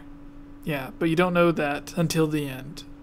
and you don't know that Ganondorf is there until the end. Yeah. So, but like, it still never crossed my mind that Zant was leading King Bulblin. But yeah, but he must have been. Like, if you think about the context of it, where you fight him and everything, he's got the keys to Hyrule Castle as well, and he only shows up when the Twilight Invasion. Right? Yeah. And so, yeah, he must have been. I just never, like, there should have been a cutscene or something where, like, they're talking to each other or something. But there wasn't. Anyways, is it my question? Or are we done? Okay, so wait, you picked Rudo, right, Ilya? No, I changed it to Zant because I realized logically. Okay. It would make sense. There we go. So just to recap. Oh, man. Ilya chose Lover Link, Zelda's BFF, Xanta's enemy. Jesse chose Ganondorf as his BFF, Groose as his villain or his enemy because Groose will turn around and become his friend later, and Midna as his lover, and I chose Hilda the as human my lover, Midna. Rivali as my best friend, and Tingle as say my enemy. The true form of Midna, not the imp. Yeah, that makes sense. Fair. Yeah, far She more looks more respectable choice. human. Yeah. Although I think Imp Midna is so adorable. See, my assumption is all of this is like post-game, like the character at the end of their game. Oh. So, you know. So Zant's like, dead true anyway. form. That's dead, so you got nothing to worry about. Alright, so Yay. here's the Good. thing. My best friend would be getting his minion to kill Ilya. Does that make doing this podcast more complicated? Wait, I didn't hear that. I was reading a comment. What? My best friend Ganondorf would be getting his minion Zant to kill you. That would suck. He makes me lose my memory. Alright. Well, next question comes from King Crab Logan, who says, would you want a Wind Waker 2? And what would you want to see in it? Oh, a big one. game where you're accompanied by a dude named Lineback, and then you find a map and... Hold on a second. I like this. So, the original Wind Waker 2, before they canceled it and made Twilight Princess, it was going to be, like, sort of like Twilight Princess. Like, the map was going to be about the same size, but half of it was going to be water, and then the other half was going to be... Yeah. So, and then you would have, like, Tuna Pona or whatever. But I'm saying if... yeah, because the thing that always made me sad was that it was going to be the only time we've seen Toon Adult Link and Toon Epona. But we kind of seen the statue, cool. I guess, if that counts. But that's Hero of Time statue, right? Yeah. So, anyways, with you guys, what would your... Like, if you could just erase Phantom Hourglass, because everyone agrees it was one of the worst Zelda games. Because you have to use the traditional style. So anyways, it's on GameCube. They make Twilight Princess. But after Twilight Princess, they make Wind Waker 2. So, like, you still get all the games that you would normally get. Phantom Hourglass, Spirit Tracks, whatever. Not Phantom Hourglass, sorry. What is it? After all of these games you still get all the same games. You still get Four Swords Adventures. Okay. But you also get Wind Waker 2 after Twilight Princess. So what would your Wind Waker 2 be? Well, I think it would be nice to have a game where it's kind of still sort of Phantom Hourglass. I was thinking they're searching a new land to call home. You know, and they kind of get pulled off into a sort of an adventure while on their way. But that is sort of still the premise of Phantom Hourglass. Yeah. But I mean, like, that's the thing, is that the nature of Wind Waker's ending really only leaves that as, like, it doesn't leave a lot of options for story with that character, other than, I don't know, maybe just like when they're first founding the kingdom, the new kingdom of Hyrule, the new Hyrule, and something happens, bad guy shows up, goes, I don't like this is my island before it was yours, this is my land. I'm gonna kill you all now. And then they kind of gotta. Like, what are these like, no, trees? but we just built this 2 houses here. We just got here, and I don't know, man. We had the brothers, or the son's family. A nation built founded by pirates. You can't take away Terrytown. No, that's all they got. So it would be Oh, I just thought of a cool idea. Oh, go ahead. Cause so taking what you so said, I'm going. taking what you said. Mm-hmm. So you get here and like, okay, so kind of taking off the original basis of Wind Waker 2, and sort of what you said. So there's still lots of sailing and stuff, but there's still a huge land. So like, maybe the game starts out with you sailing and like first getting to this island. Like the opening cutscene is like a recap of Wind Waker, and then they're like, oh, we've been on the ocean for how long? And then they leave it being debatable, and then like they look off in the distance and there's land. You get there, the half of the island you see is all peaceful and stuff, but the other half of the island has like bad people. And then like you find other good people living on the island. Mm-hmm. So like there's its own version of Kakariko Village, its own version of whatever, but they're all in like their small towns, because if they make a settlement big enough, then the bad people will notice them. So you have to like fight the bad people off from those areas, and as you do, like after you complete the dungeon or whatever, then that town opens up and starts getting bigger. And it would, I'm liking this idea. Like I want to keep building off of that. So so you've got your mainland. You're trying to help good people. There's the bad people on the other side, right? And you've got to also, let's say there's the coastline, right? The New Hyrule, and there's other islands to explore, and you've got to still do sailing because it's still Wind Waker 2.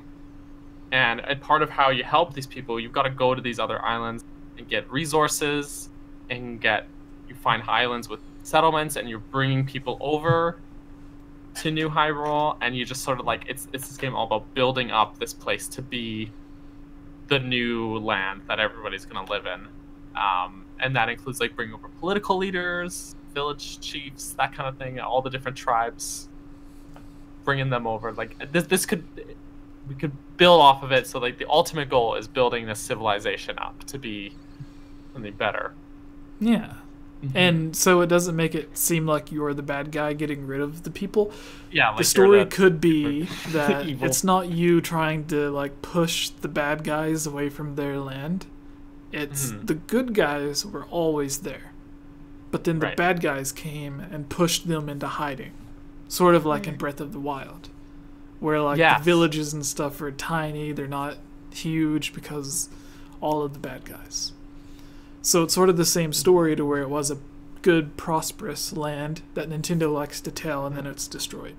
So it's that same story again, except this time, once you save an area, it turns into an actual village or town or whatever. It's not just... Oh, yeah. Yeah. I think The Witcher 3 did that. At the end of it, like, you know, there's all these different settlements and stuff, and they've all existed for a while, and people have been there living good lives and stuff. At the end of it, they're like, okay, you've helped us out, you've helped all these people out, you know, you're going to be our new leaders. And then Princess you kind of unite everyone under one crown, and you're like, okay, now we are all together. New Hyrule. The Kingdom of New Hyrule. And it would be really cool as well if the game... in Spirit Tracks, Zelda in that game is like your companion character Ghost, but in like, you know, in the Wind Waker you have the King of Red Lions, and then companion in Phantom Hourglass is Linebeck. So it'd be really cool if Tetra played that role in that game, where she was like closely your companion. She went with you on all these things. Oh, now you're talking. So like, that's why Tetra becomes like the princess or the queen, I guess, at the end of it, because she goes through all this with you as well. So you guys form it together, right? So like, imagine there's this family stuck on an island, and they can't sail to you because you're in the sights of the bad guys. So like the bad guys will get them, but they're safe on the island, and you have to get them to the larger island.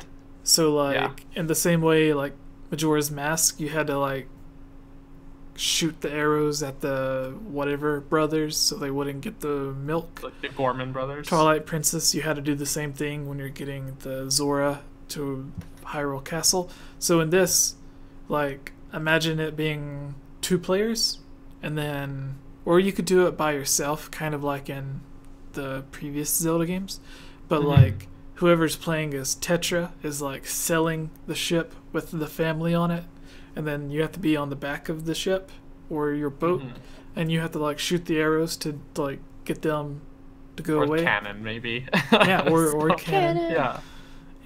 Yeah, no, that'd be cool. Like if Tetra plays like a really big role in it, either whether like if it's co-op, then one player can play her, but if you're doing it single player, she's just like an AI character that's actually useful and like Midna, does those parts, an actually like, good character. Yeah, exactly, and does all like goes on this adventure with you and builds those strong relationships with all these other characters. It could be really cool. We made a cool Zelda game. We made a cool idea. Right, who would be the best? And they call it Koholint. I'm just kidding. They call it New Hyrule though. New Koholint. New Hyrule. And they find Koholint. New rule. All right, so New. Who would the bad guy be? Because Ganondorf is just dead. The Happy Master Salesman. In the backstory, he washed up on a Tracks. shore. And oh no. Okay, so in the backstory of Spirit Tracks, they talk about like the spirits of good that lived in that land, and then the demons. So there was like Malladus was the demon king. So Malladus could be sort of like the head bad guy, I assume. So he's revived in Spirit Tracks, so that game can still happen, and he's resurrected in that game. But he's the main bad guy in this game, plus all the Bokoblins and Mini-Blins. And Jesse, do you have something to say, mister? So, before Breath of the Wild, Zelda games started getting a main bad guy, and then a lesser bad guy. Like, there was Ganondorf and Zant. There was Demise and Girahim. So, we have Malladus and Vaddie. So Vaddie's like the lesser bad guy? Because Vaddie, similar to Girahim, and Zant is like the skinnier, less threatening evil guy. Well, when he's in his like Picori form. Well, like yeah, his but humanoid form, yeah. And then he turns into just a giant eyeball. Well, even Zant turns in because he mimics the bosses, so like it turns into like the giant, the ice dungeon boss. So like even he can do that. But yeah, that's all right. Ilya, tell us about your idea. I honestly couldn't come up with anything other than Koholint. They find Koholint. So I will just go with what y'all said. All right. All right. Make it happen, Nintendo. Please just email me. Yes. Yeah. And I think credit us. I'll be a voice actress on it. I think that brings us to the end of the podcast, guys. Oh my! All right. Wow. Yeah. So, Ilya, where can people find you? People can find me on YouTube. I post every other Wednesday. So next Wednesday, I will have a video, mainly Zelda, but other geek stuff too. Just look up Ilya Rose. You can also go to Instagram, where you can find me at @IlyaRose_Geek Apprentice, and Twitter. Sometimes I do things on there. So at Rose_Ilya, and finally Hyrule Amino. I do some stuff on there. I think it's just Ilya Rose and then #Secret Zeldas. There's like emojis in there and stuff, but you'd be able to find me. It's my picture with the elf ears and everything. So, yeah, that's me. All right. Daniel. You can't find me. I'm a ghost. No, I'm a ghost. You can follow me on Instagram at @CaptBurgerson. Capped like captain, and Burgerson like a bird has a child. The old YouTubes, I've got a YouTube called NSHG Films. If you're in the chat, you probably see me chattering. And got a website called burgersonmedia.com where I post all sorts of things that are fun. But really, if you just want to talk to me and talk, you can either tweet at me or join Jesse's Discord, which I am on there. And that's probably the easiest way to talk to me if you really want to. So, yes. And Jess, who are you? I've never heard of you. Well, a lot of people haven't. I am Jesse. Okay, thanks. I have YouTube and Facebook and Twitter and an Instagram and a Twitch, and I think that's it. And it's all / Game Over Jesse. And we have I didn't know you had a YouTube. we have shirts. I didn't know that. Like this one. Nice shirt. Whoa, such a cool shirt. And we have another shirt that just came out that has That's a all cool of shirt. our faces on it, but like cartoon faces. It's so cool. Yeah. It's the best shirt ever. that you've ever Jonathan seen. made it, who's probably listening to the podcast right now. And yeah. Jonathan. Thank you, Jonathan. I say right now because whether or not he's in the live chat, he will end up listening to this at one point. Oh, and when he does listen to it, it'll be right now Yeah. for him. Yeah. Yeah. Mm-hmm. So That's time travel. Just your time traveling. Ooh, nice. Just time traveled. I have a few videos that are time travel videos. Like if I died today, True. there's like stuff that would still go up on the YouTube channel. People would be like, it's his ghost. And I'm like, no, it's just scheduled ghosts. videos. Ghost is posting. A ghost post. Yeah.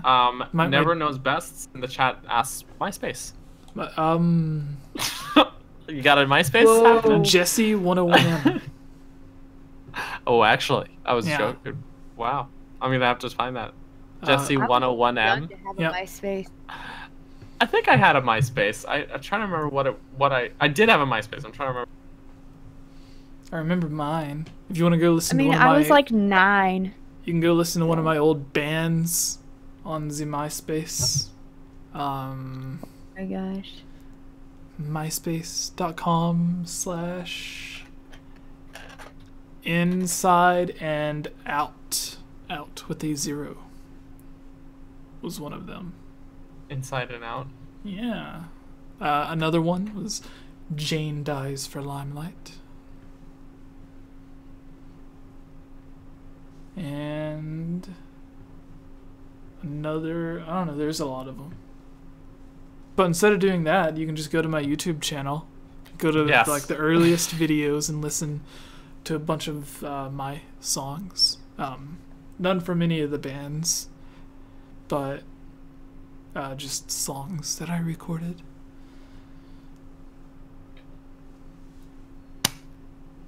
Was that all? Are we done? I guess so. I don't know. All right. Well, thank you, This took a everybody, weird for turn. watching. Thank you. There's 23 people still sitting through that. Woohoo! Thank you, Daniel, for Thank you, for Jesse. being here with us. Thank you for hosting us, sir. Yeah. Bringing us all together. Our co-host Kayla is currently working her Nintendo job. Well, that is a cool job, Yes. Yeah. Ilya, thank you for joining again. Thank you Very for last minute. I always message you last minute because I never know when we're going to have these. I usually tend to expect Saturday, Sunday, Monday. Just be on Yeah. the lookout. It was literally, I messaged Daniel earlier today. I noticed it was like 1 p.m. for me. And I was like, hey, are we doing the podcast today? And he was And like, I said, will you do a podcast?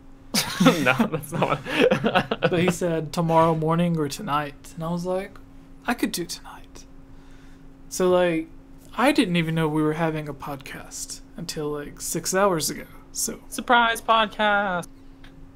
Yay! Yeah. So then that's when I start messaging people. I'm like, hey, you free tonight? Yep. So yeah, thank you, Ilya. Thank you, Daniel. Really quick, Daniel, what's your favorite movie? Clerks. Kayla, what's your favorite movie? Kayla, not sorry, Ilya. Oh my goodness. Yeah, I messed up again. It's a tie between Clue and The Princess Bride. Ooh, Princess Bride's a good one. Is Clue like the schoolgirl detective? No, the board game. The The board movie game? based on the board game. board game. Really? It's Yeah. so funny. It has Tim Curry in it. Ooh, I like Tim Curry. You know what's a good movie? It's also hilarious that I love, and it's not actually a good movie, but it's hilarious and I love it, is Hot Rod, starring Andy Samberg. I watched And that's that filmed the in my other day. hometown, too. An ex of mine tried to get me to watch that. It's filmed in my hometown. I can, like, name almost all of, like, the streets that it's, like filmed. Like, I know, like, those places, too. A lot of movies are filmed here, actually, so I can't really... That's Like, kind of There's It's no not that movies huge of a filmed where I statement. am. that's kind of how I felt watching that show Love yesterday and today. I Oh, was yeah. like, Where you're like, we were there. That's the spot we were at in LA. We walked down that street. But I guess there's obviously tons of movies filmed in LA, so yeah. I Yeah. should probably get used to saying that. You didn't answer what your favorite movie was, Jesse. That's true. Right now, my favorite movie Tell me. I'm gonna hookshot you. in 6th grade, I believe, we had to write down our favorite movies on a piece of paper. At that point in time, it was Spider-Man, Which one? the first One of one, the older ones. with Like the Toby. with Tobey Maguire? Yeah. The Sam Raimi? Oh. Yeah, the green. You know what? The Green That Goblin. movie is actually pretty good. I just think. But Spider-Man 2 with Tobey Maguire is better than Spider-Man 1 with Tobey Maguire. Right now, I my think. favorite I don't know. movie. Bananas. Okay, so I have one that's gonna sound bad Uh-oh. because of the name of it, but like, there's really like, I don't know how What'd you do, to. Jesse? I'm trying to think. Divulge your secrets. Can I just say Back to the Future and go on? Ooh, that's a good one. I mean, that's a great movie. That's a good It movie. is. I like Back to the Future. I like Back to the Future 2 even more. I like Back to the Future 3. Mainly That the one's pretty beginning. good. Mainly when he wakes up, sees Marty, screams, falls backward on the hoverboard, and like falls onto the piano and just starts like screaming really loud into the bathroom. It's hilarious. It's good. It's good They're all series. good movies. They're all good. Yeah. And 2's the best one, though. For TV show, I'll say The Flash. Because I can't say the actual movie, so we'll go with like Is a it an backup. inappropriate movie? You'll have to tell us after we get off streaming. Or just text it to me, or Well, Discord I it. can't text Canada, so No, you can't. That's what changed my answer to Discord. Favorite TV show? Brooklyn Nine-Nine. I love that show. I am Jake Peralta. just I love that TV show. Oh gosh. All I right. don't watch many TV Bye, shows, everybody. but I would say The Office. say bye. Oh. I'm ending the stream. Okay. Okay. Goodbye, everybody. Thanks for listening to us talk for